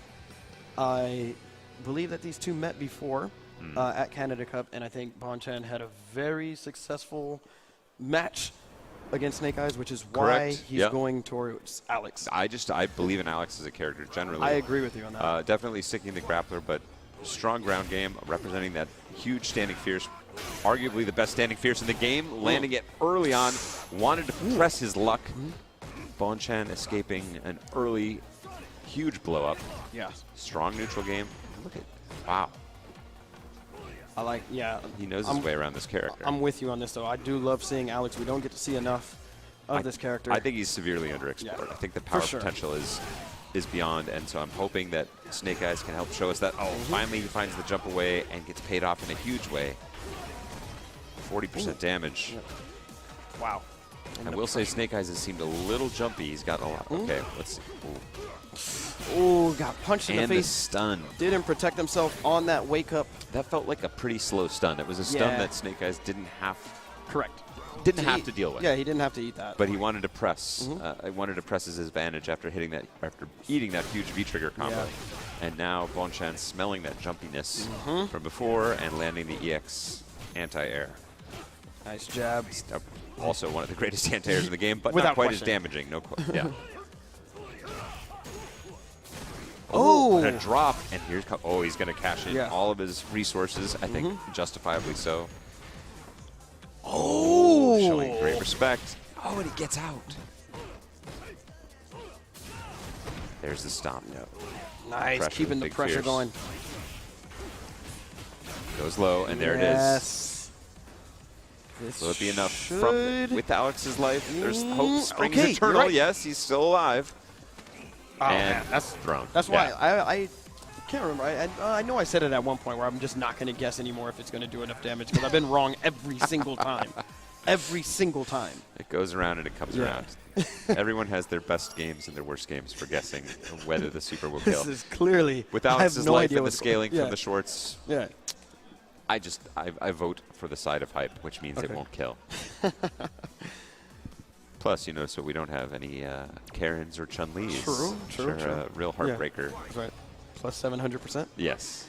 Okay, now... Oh, Now, gets to block in time. I want him to. I want to see him threatened with that command grab. 'Cause Yeah. He's landing those big True. fierce chops out of the air. Yeah, maybe he's still training in the process of conditioning. Yeah. And where's? Okay, there's the crouching strong. I was literally just asking, where's the crouching strong? Such a great button. You're getting everything you're asked for. He's going with the jabs. I like the neutral jumps. Oh, great sweep from Bonchan. Pressure, good weight. Snake Eyes holding it together. Oh, there we same go. side, Thank though. you. Yeah, that was Thank really you. good. Ooh. Represents the elbow, Yep. catches him with the chop on the backdash. Wow. I like it. I like it. There's the stun, and that's going to be round one. Wait. Or not. I- And here comes All he had to- Bonchan. All he had to do was warm up his shoulder. All he had to do was warm up his shoulder. It's important to stretch before physical activity. Oh, no, no. not like this. Not like Oh, this. no. Snake Eyes. And Bonchan stealing one away from the teammate, going up round one of game two.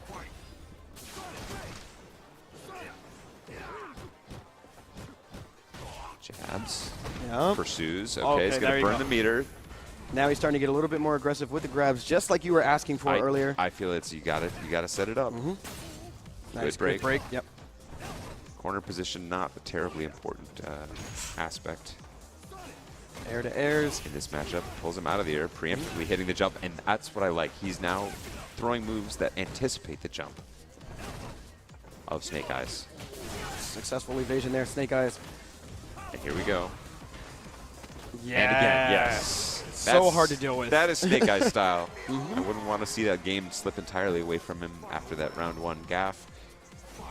1 round apiece. Snake Eyes wants to put this on the board again. The 2-0 deficit, very difficult to come back from. Wow. Goes unpunished. Again? Okay. Whoa. Wow. Things are getting a little wild Yeah, here. they- oh, wow. The chop. Big damage and the pressure. Jumps into Okay, the air. everything's missing. Gets away. Stand Fierce pressure. Again, finds the sweep. Nice air to air there. That jumping Fierce has been Yeah. the story of his match. Gets him low. Whoa. Doesn't convert into EX. You know, all it would take at this point was just an overhead chop, maybe.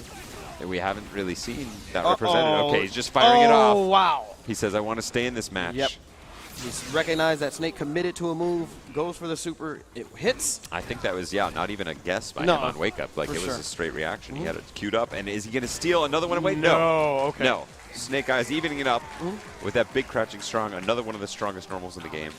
One of the core strengths of Alex. And when you have those kind of key normals, you got your stand fierce, you got your crouching strong, you got your jumping fierce chop. Yeah. That's what keeps you in these games, as well as, of course, Alex's damage. He's a simple character in a lot of ways, but he's got it where it counts. Yeah, even crouching medium kick, with Alex has a lot of space, a lot of range. Oh, yeah. Good to check the... Tons of great normals. Check the the jabs, legs, yep. you can convert into EX chops. Oh, he's got to find an answer. Yeah. So now we've seen Bonchan jumping a lot. Okay, there we go. As a defensive maneuver. We have yet to see Snake Eyes counter that, so I'd like to see him represent some potential counter. Oh, okay.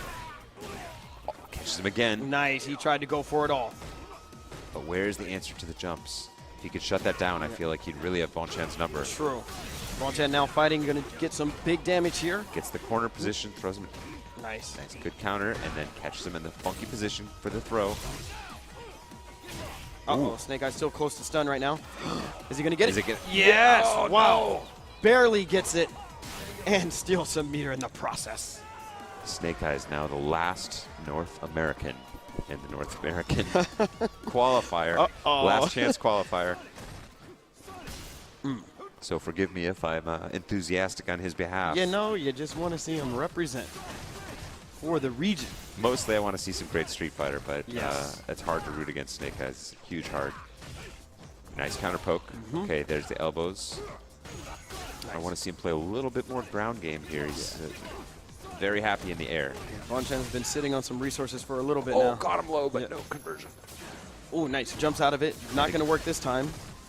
He's got to find an answer to those jumpaways. Yeah. It's not. He's not able to generate enough scare for Bonchan. He's winning on the ground. Oh, wow. He could. I don't know how he managed to throw him out of that. Oh, so tricky. So tricky. I got to give it up for Bonchan on that one. Definitely. I didn't like him going for the stun gun headbutt right there. I don't think it was necessary. He wasn't close to a stun. And it's not safe. You know. Yeah, for sure. There's been a little bit of, when he gets to a certain range, he goes to the sun gun headbutt pretty consistently. Yeah. I think Bonchan had a read on that and punished quite effectively. And that will be 2-1 game now. 3, for 2-1 to Red Bull. Yeah, Red Bull well, wins either Red way. Bull wins. Can't beat the house. And now anti- finding his own anti-air counter says, standing jab, forget about that. Low strong? Exactly. No, No. I got this big button. Exactly. You're going to feel it when I anti-air you this time. I'm tired of your jumping in chops. Pressure. It's a little room. Get the dizzy meter back down. If it gets caught with the side, great space control, and forced to be trigger or do reversal again. And there it is again, consistently. From there, it's between that, occasionally the chop. Oh, good trade there. Fortunately for Snake Eyes. Good conversion. Yep. Bonchan still sitting on really good resources. Never mind. Uses it to get out and switch sides right away. Doesn't want to get cornered by Snake Eyes. And it seems almost like he's willing to take those standing fierces. I respect that EX out of the air. And there, again, right. every time. I'm worried that's, if I've got a read on it, Bonchan has a read on it. Correct. And this is going to be match point for Bonchan, threatening to put the last American out and opening with a bold throw, using his frame advantage to continue the offense, not going to back off. Yeah, Bonchan is not even, he looks like he's just playing a very methodical game right now of keep away. He knows he's put the heat on Snake Eyes. That's He right. says, I've got a little bit of a lead. You're down 2-1. It's match point for me. What do you got? You got to bring it to me. He's playing the control game right now. Okay, here we go. The opportunity. Yes. Standard combo. What's the fall? Goes low. Nice. Finds the EX. Dizzy on the table.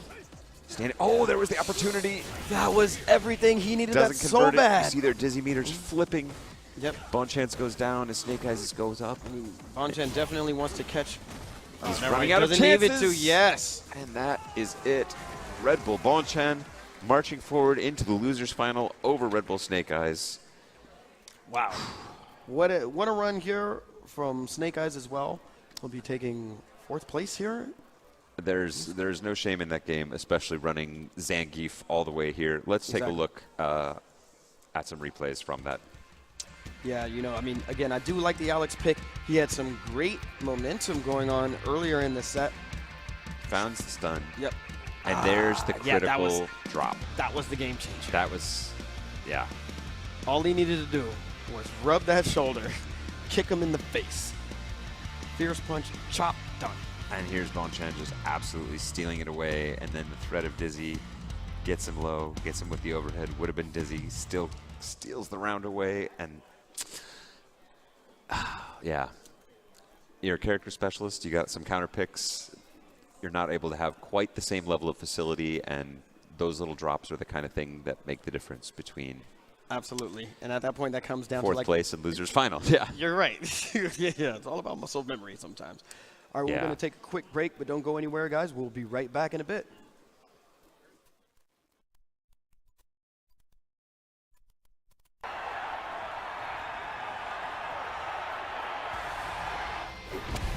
For those who I wish to protect, I will fight you.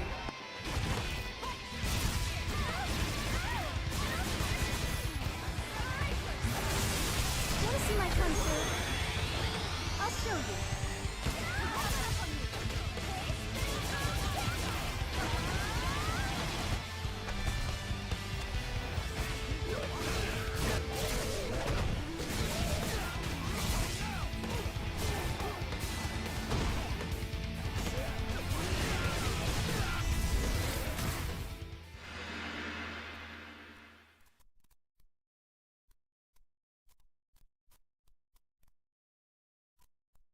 PlayStation.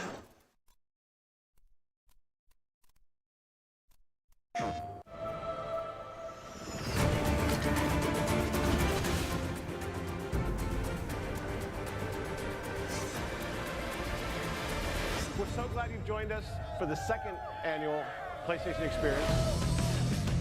Guys, how awesome is it that we're here for 2 straight days of nothing but video games? Woo! I'm from Argentina, Buenos Aires. Came from Oklahoma City. I'm from a small town in Missouri, so it's a little overwhelming, but at the same time, it's super fun. PlayStation VR will be the home of the best experiences and games in VR when it launches. That was awesome. It's been an incredible ride, and we could not have achieved this success were it not for all of you. You are gamers at heart. You love the game. You love PlayStation. And we're so happy and humbled that you're part of our family worldwide.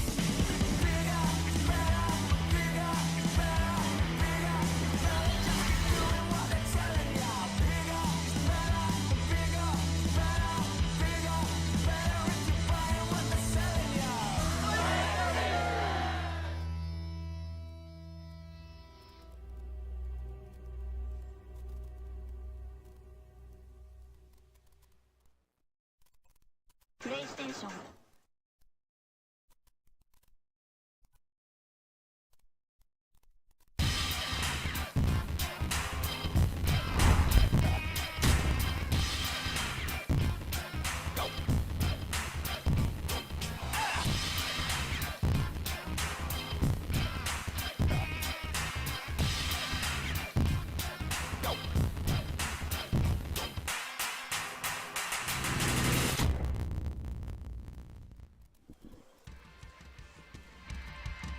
All right, ladies and gentlemen, and we're back. And before we get underway with our next match, we just want to take a quick look at the bracket so far. Seth, what do you think of Bonchan's run thus far? It's been pretty incredible, pretty solid stuff all the way. He got knocked out in his first match of top 8, sent to losers by RB and his super dangerous Urian, who we're going to see a little bit more of soon. But from there, he was able to take out Jiwa from China, crush the hopes of North America by taking out Red Bull Snake Eyes to end up here in the losers final. That's right, and the only remaining players are Tokido and RB on the winner's side, who will be facing off in the winners finals.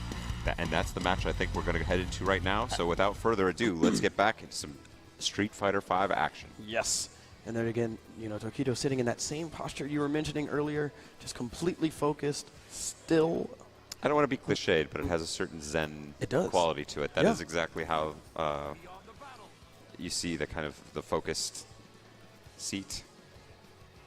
RB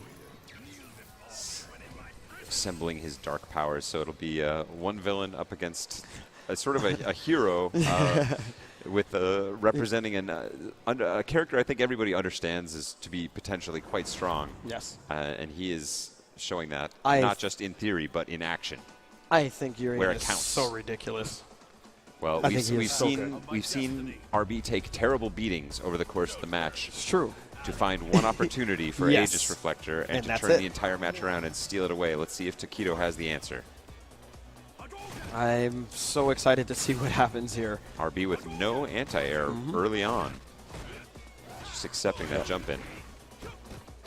Okay. Threatening. I think this is a good answer. You want to keep the pressure on and punish Urian before he gets fully powered up. Nice counter poke. Nice. There's the knees. Oh, good air to air. Oh, takes the opportunity to land the V skill. Powers up a bit. Good pressure. Not challenged. Oh, big crush counter. No follow opportunity. Nice. Okay. Good punish on the throw whiff. Yeah, these are just hits. Not fooled by the headbutt. All this damage just from a couple of hits at a time.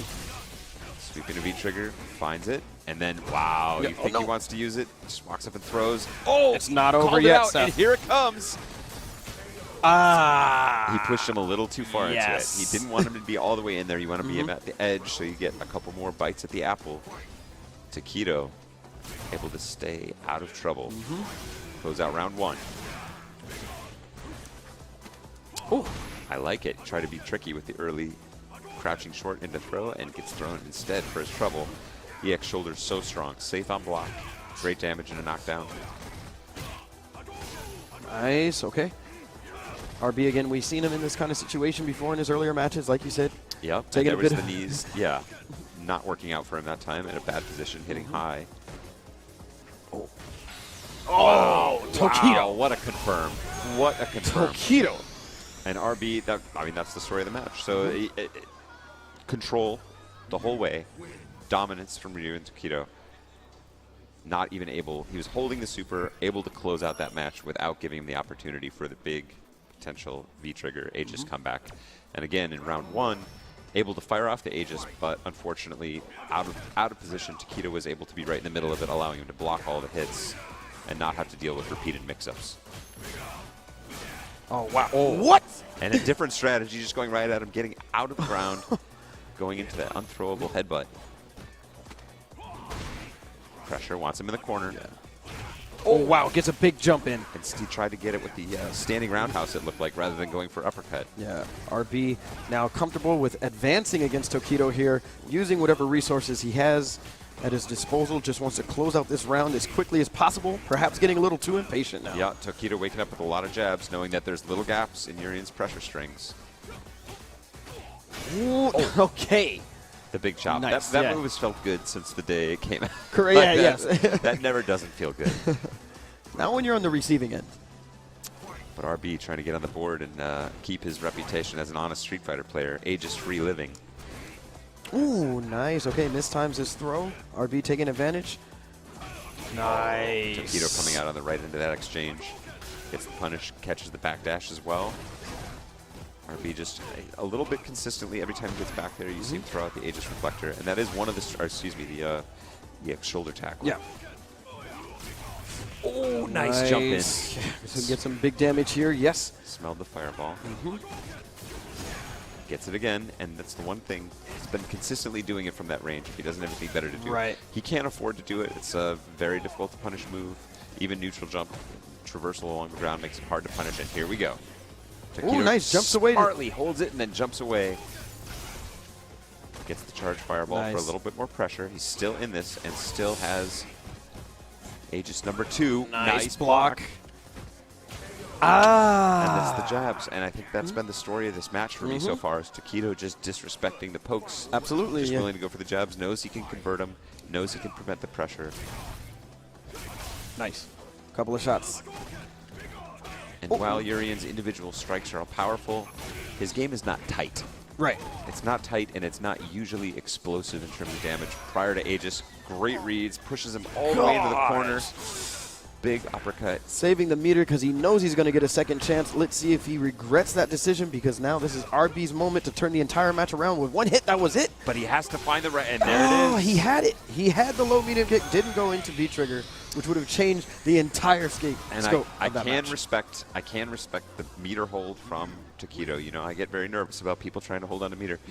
For Urian, you want to be able to close out a match without allowing him that V-trigger possibility. Correct. Now, he did have the V-trigger stored, but he has to have RB's setups are specialized to the point where he needs to find not just an opportunity, but the right opportunity. A player like Taquito has shown, if you have anything other than a perfect setup, he knows the counters. He's jumping away. He's being pushed right into it on block and then eliminating the whole thing.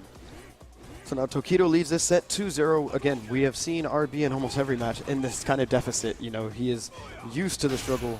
He is, indeed. Working for his wins. Let's see what he has now, what kind of adjustments are made in this. Hopping through using his armor. An underutilized V-skill ability so far. Ooh, nice. EX shoulder tackle just to get out of trouble, getting some damage. I love the links. Yes. Pressure. Oh, the charge over. Got it. What is good, clean Street Fighter this right there. game of possum that RB has been playing with his opponents, just waking up at the end? Well, I love that. I love that it's a nice adjustment to the jabs and this sort of disrespectful wake-up game of Taquito, where he's hitting buttons all the time. That charge roundhouse particularly is there to punish those kind of buttons. Of course, in the RPS of the game, charge heavy attack definitely will dominate the light attack. Nice. Pressure, and Taquito answers with his own wake-up. Says, I need a more powerful wake-up. I got one of those. Nice block on the empty jump low there. Trying to get something, yeah. Taquito's like, I don't get shimmied. And again, brilliant exit from there. Wow. Again, Taquito. Has he found the counter? Well, he did catch his own fireball in the face. Crowd getting a little laugh out of that, but RB has nothing to laugh about here. He's fighting for his life. Doesn't want to let Taquito come back into this. Nice point-blank range fireball right in RB's face. Taquito is now sitting on match point here versus RB in the winners finals. And RB looking composed, very focused. Ooh, nice. Finding the spot. With punishing with EX fireballs. Finds the EX knee. Yeah. Charge again, catches the jump back. RB does not have time to sit here and wait to see what Taquito's going to do. He just has to go all in right now. I like it. Yeah, he's betting big. Yes. Look at that, constantly going in. He's not waiting anymore. Dancing around. Taquito catches him with the wake-up buttons again. Has the corner position. Looking for that stand forward. Nice. Uses the EX knee dive to get out of the corner. Always a good option. Wow, it's a maximum range. Oh, he wanted to set that Aegis up right there. Yeah, he did. Taquito woke up again and got him. All right, here we go.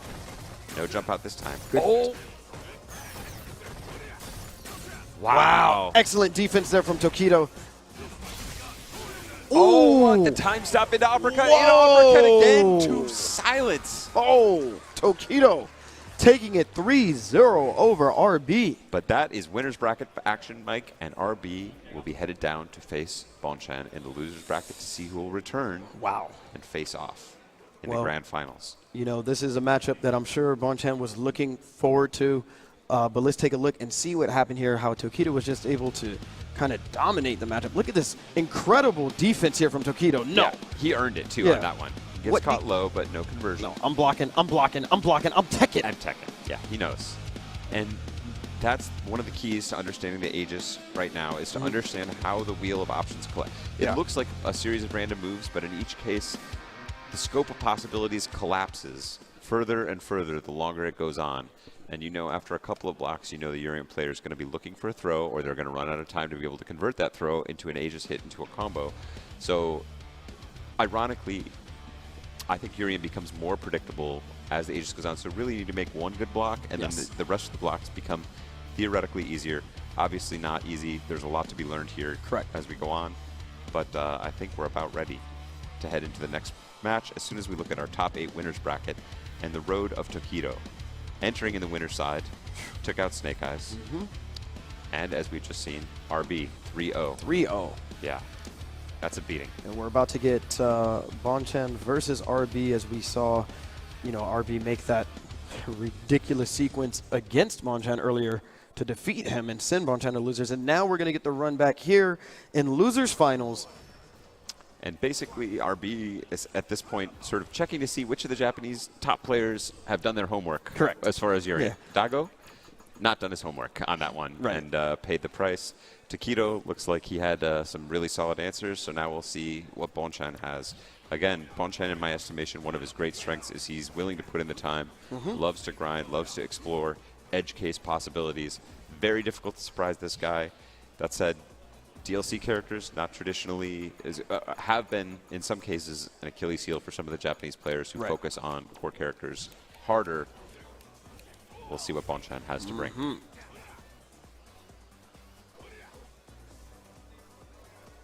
The thumb is up.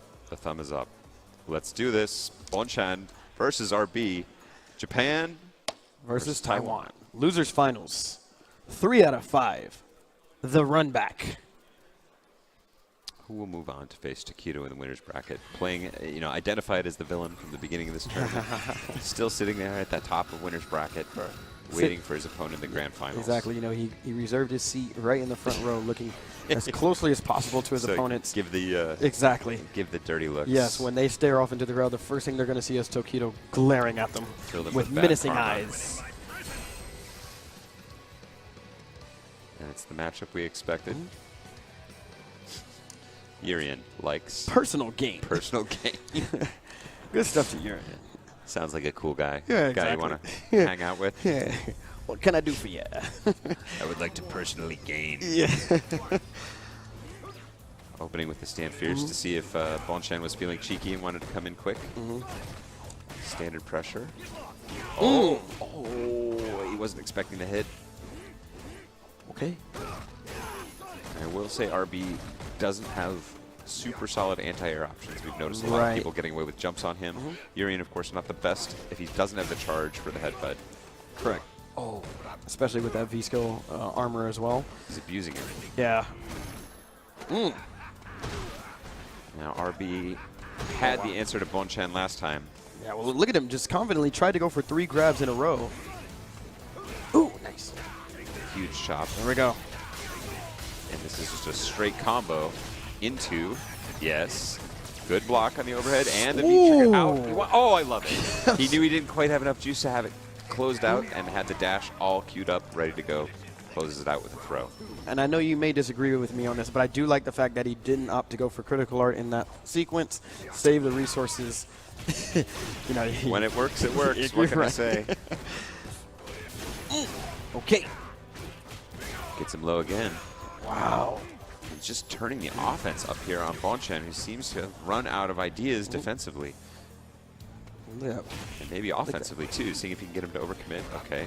I like when I see players like Bonchan just content with just holding their ground there, not worrying about advancing or moving back. Just going to hold down back for a bit. I like it. Going for the throw, not just using the plus frame.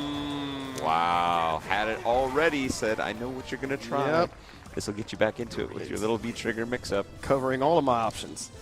RB looks like he still has Bonchan's number. Bonchan, sure, furiously doing some note consultation in between what might the answers be, but that wasn't pure Aegis shenanigans. It was just losing in the neutral game. Correct. Good decisions from RB. Yeah.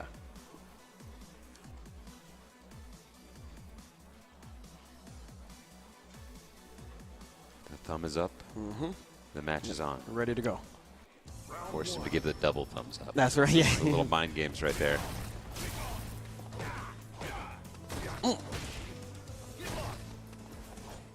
block, and there's that side. We haven't seen as much of that in game 1. That's right. RB. A standing jab check from RB. You know, starting off this set much better than he'd started off the last time they met. Maybe he still learned from the last time and understands that, like, wait a minute, I think I have this. Absolutely so. Finds the jump in into the standard Urian combo. The meterless. Oh, tries to give him the shimmy. Yeah. No bite. Not light enough on his toes for Bonchan. It's a huge amount of damage. Oh, steal nice. at the end and a corner position, Oh but my. the Aegis. Ooh. Willing to burn all the meter. Oh, good block. And there's the break. So Bonchan paying a huge price, but not with his life. Good block. Okay, and RB now probably not going to go for the fireballs. He does not want to give Bonchan full V-trigger, although he's going to get it no matter what if he gets another hit. Oh, again, this little stutter step, changing the timing of his approach. Felt a little bit off, and RB not able to find his flow there. And that's, again, those little pauses can be the difference. Oh, RB is just constantly going in. Bonchan, sick of this, is going to Jab, apply jab. some defense on his own. Yes, bringing the fight to him. Denying the approach from RB on the ground. The jabs. RB trying to challenge mid-range. Urian, he realizes it's a losing position for Urian. Correct. Bonchan now just playing a little bit faster, it looks. And here we go. Oh, he tried to reset him, but still doesn't matter. finds the throw, and it's going to be enough to close it out. Ooh. That is just, it's a rough series of choices you got to make with your life on the line. In each case, the power of Urian. And that's really all he needs to play for in the middle of these matches. He's just playing to hang in and find that one opportunity into huge potential advantage. Good challenge with the jab on the overhead. Quick shoulder tackle, okay. Wow, the pressure again. RB trying to go for the multiple headbutts. Didn't work this time. Oh, and I like it, just beating the EX knees, which would be safe, but they have to make contact, and they didn't. Nice punish from Bonchan. Oh, okay. You A rarely little bit see too the- late. Yeah, that's not really an invincible reversal. You got to get it out positionally, and now he's going to win clean. Yep. Wow, just like that. RB now leading 2-0 And against Bonchan Bonchan. still without the answer. Yeah. I don't know, you know, what changed in Bonchan's game where he was able to dominate so well early on the first time they met, and now it's just an uphill struggle. Yeah, even in the neutral, but there's Tokido, of course. Yeah. Oh, no. Gathering information. Yeah, he's seen too much. Potentially preparing a cooking show, it seems like. He's got an Iron Chef style to the eyes there. Okay. Pressuring. Yes. He's going to see if he can hold this corner position. This is a very difficult spot for Urian. Yeah, it is. Will he spend the meter to try and get out? Bonchan No. taking full advantage of I it, think too. he's just going to cede this round, yeah. He Yes. didn't want to spend the meter. He knew he was spent, but always painful to die with full V-trigger as a Urian player. Yeah. Because you know that everything you need is right there in that one bar. And part of what makes Urian so easy to abuse is the power of that Aegis means you're not going to see a lot of V reversals. Right, exactly. Because you know he wants to save every bit of resource he has for that V-trigger. Yeah. Rightfully so. It's just such a good... Solid weight. Yeah. Such a good tool. Now getting out poked in the mid screen, but here comes the V-trigger. Oh, the drop! Wow. And he's ready for it. That is a huge turnaround. He's got Will that meter. be Oh, the no. end of RB's What? or Bonchan's tournament life. Oh. Wow. Wow. Just like that. One dropped combo, and it's going to be match point. Bonchan is definitely going to be kicking himself tonight when he looks at this replay. Yep, like you said, RB now sitting on match point. He's done such an incredible job so far in this set. Played clean. He's done everything right. Great pressure. And like you kind of mentioned, not even really winning off of V-trigger shenanigans. Not entirely. He's got those, of course, and those have been a huge part of his victories. Okay, here's Bonchan's chance. Put one on the board. Yes. There it goes. Wow, much needed victory. Can take a little bit of a breather now, but he still has a long road ahead of him to clear this set out. Can't get too comfortable off that. Got to understand what he did right, what RB did wrong, and take advantage of that going into this next game. It's been a long day of Street Fighter for both of these gentlemen. Absolutely. Only the strongest survive. Bonchan pushed the limit, and again, RB forcing the second thumbs up. Trying to tire out his arm. Or trying to throw him off his game, saying, That's yeah, right. you got a little bit of flow. Yeah. Let me take that wind out of yourselves I'm not here. paying attention to you. Again, I love these counter sweeps. Those have been so good. He's got that queued up every time. He's just looking for it. Not traditionally a safe move. Ooh. Nice anti-air counter. Wow, what is this Bonchan? I don't know. This is a new man. But What here changed? comes RB. He's able to just apply that consistent pressure. He's been finding the right Nice. the V skill. Looking deep inside. Okay, RB is sitting on full V trigger though. You know this could be a change of events at any moment now.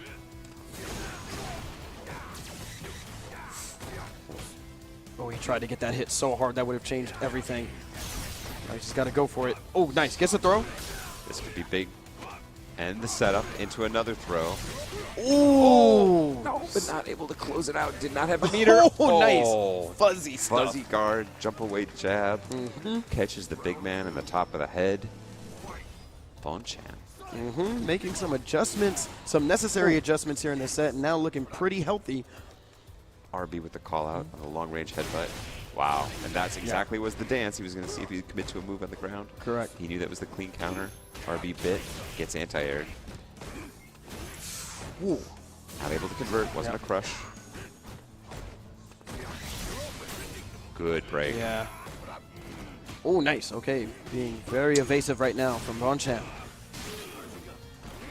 EX, more pressure.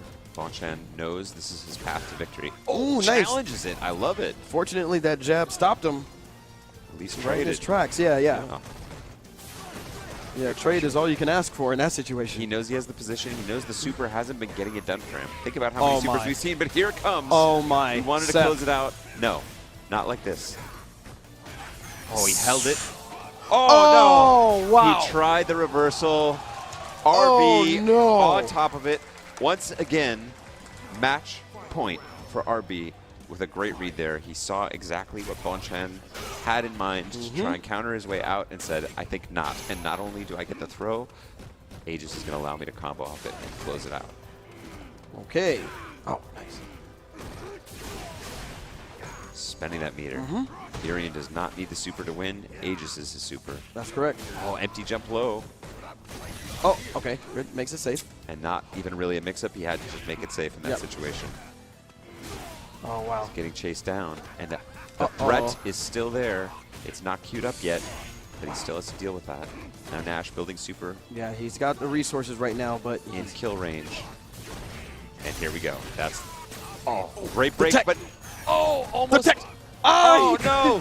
One too many. RB is the elbow right to Nash's chest. the big combo. Yes. Pressure. And surprising him a little bit, even with the timing of the Aegis. He had a chance to go earlier. There we go. You saw it. Yeah, I Bam. think that was, but I mean, you know, I'm talking about on first hit. Oh, you know, first maybe hit. kind of like if you block it successfully, because obviously right there, like that's when Urian's ready. He says, "Oh, once the wall is up." Mike, you know I love you. Okay. It's a little bit of backseat Street Fighter right there. Okay. You know what if he'd done the same thing at a different time? Maybe. You know. Maybe. You know. You know a good way to find that out? From this play. perspective, it looks like I know exactly what I'm doing. That's exactly right. You know, what's great is to be able to literally watch the replay of the match and be like, you know what you should have done. Yeah, exactly. You know, if you just uppercut there, Clearly. that would have worked out great for you. Well, let's take a look at what these players are playing for right now in this open bracket.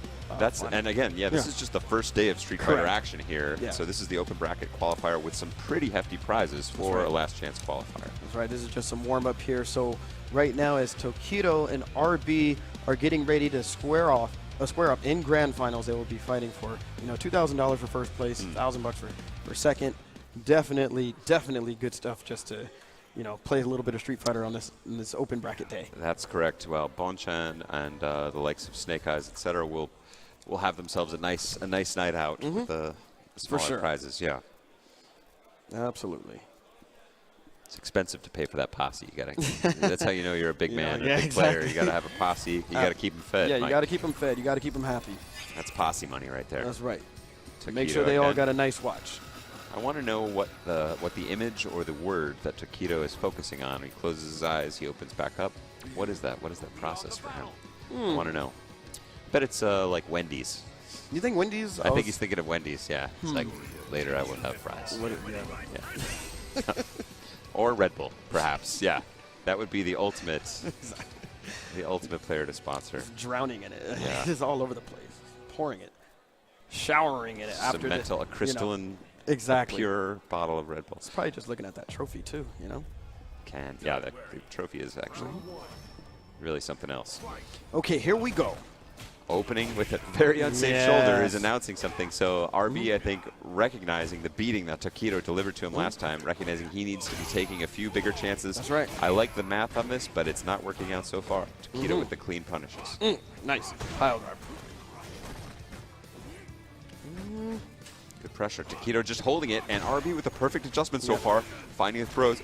Now Taquito making an adjustment of his own, waking up with the uppercut, going to turn it around, generate his own pressure. Nice.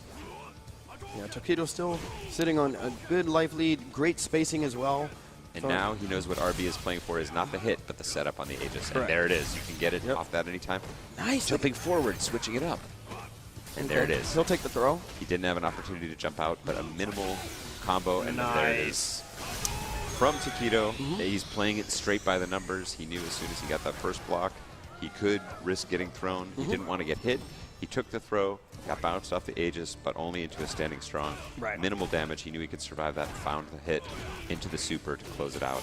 He's happy to play that way all day. Taquito again starting off super strong here. Nice standing forward. Yeah. Oh, no. He definitely should have had that anti-air.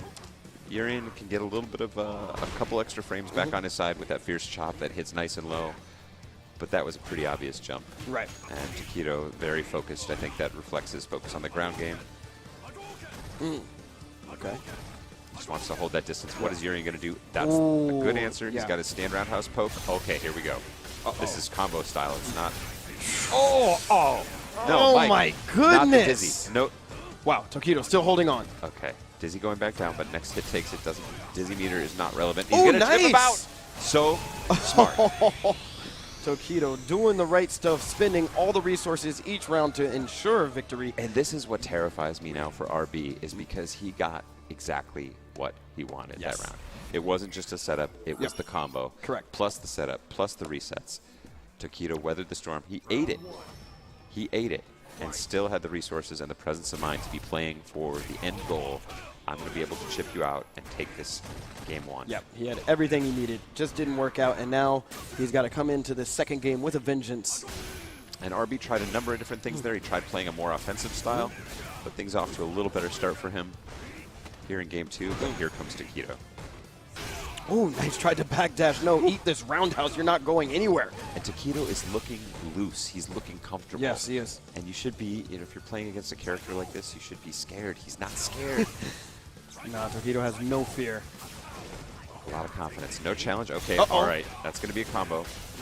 Will it be a reset? Show the respect. Oh, I love it. Oh, my. I love it. I love it. RB. Goodness. Oh. The mix-oops. What do you do? RB saying, you know, I still got stuff. Yeah, no, I still got stuff. That's right. Nice. Okay. See if that phased Taquito at all. Still looking down. solid in this same style of approach here. Yes. Not afraid. That's potential punish. A little bit of a drop from Taquito. And challenging there.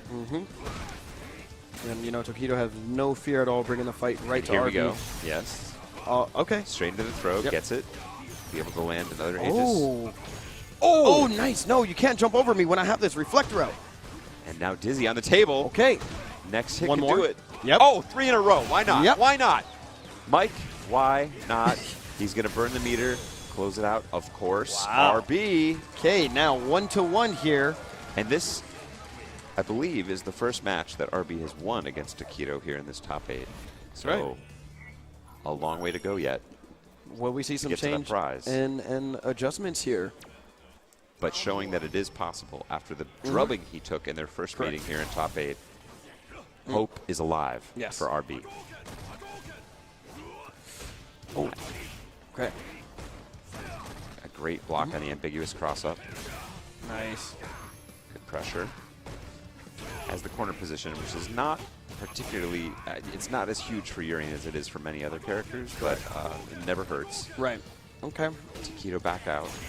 Yeah, again, Tokido now just challenging his own wake up, saying, you know, I don't have to respect it. That's the thing you got to worry about most. But actually, might have been better off if he blocked it, because he might have had an easier opportunity for the Aegis. Answered with the uppercut and a jump away. Yeah, Tokido. Oh, no! And I was just saying, I like for as cleanly as Tokido escaped that setup, I like that RB at least took the initiative to fire off B skill and power up his next attack, always thinking ahead, but then landing on a fireball. Yes, it happens quite frequently in this game, mistiming your jumps. I would say it happens to the best of us, except it's not happening to Tokido right now. You're right, so you're right. The best of the best, maybe not. Oh, the double roundhouse into the stand short. Tatsu. Oh, saves the meter. Pressure. Oh, he's all over him. Smells the dizzy. Oh, calls it out with the Tatsu. Yep. And a V-trigger. Maximum that will do it. damage here. Tokido taking that second game, or taking the third game there very convincingly. The life just melting off RB. Now leading the set 2-1. RB has definitely an uphill battle here.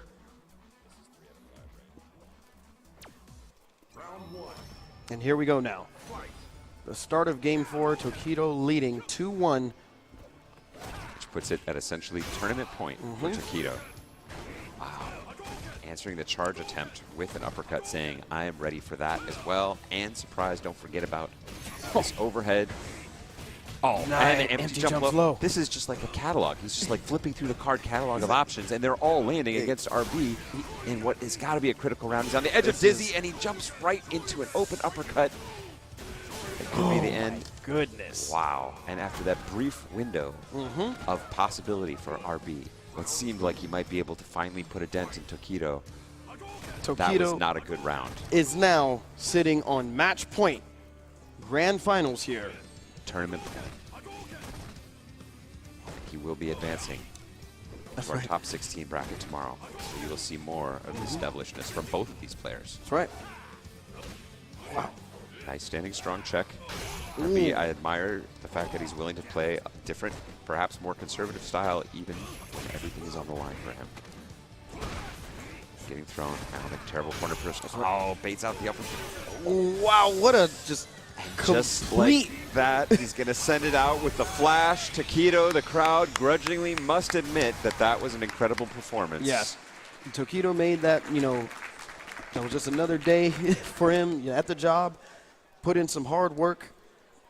Pretty much kept RB at a distance, you know, let one game slip. But totaling, what was that, 6-1 against him in his in this tournament so far. A dominating performance, but we will, that is not, it's the end of the action here for tonight, but we will see both of these competitors in particular appearing in the top 16 Capcom Pro Tour North American Final tomorrow. Yeah. Let's take a look at how they got here.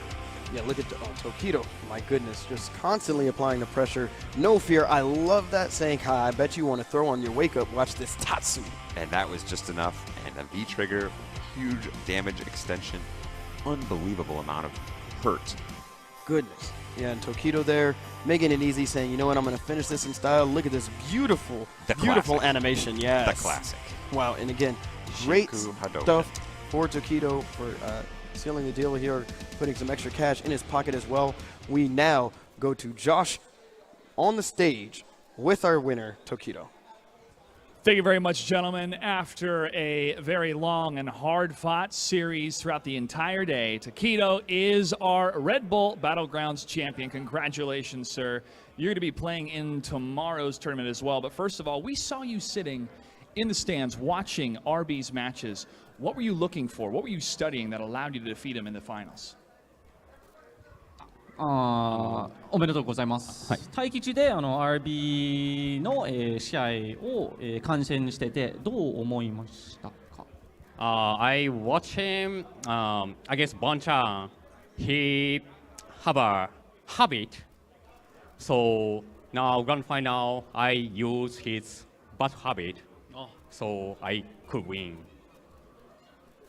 All right, found his bad habits. Yeah, well done, well done. Okay, so tomorrow, you're participating in the Capcom Pro Tour North America Final. What can we expect from you? Of course, I hope I will win. But tomorrow, it's much more difficult to me because, yes, there are Justin Wong, And Nakudo plays so well recently, and a lot good player. But it's all I will beat. All right, Takedo, you're going to beat them all tomorrow, but do you have anything else you'd like to say to your fans and your supporters watching you tonight? Oh, thank you for watching me. Yes, I know I'm already good, but now I'm improving now.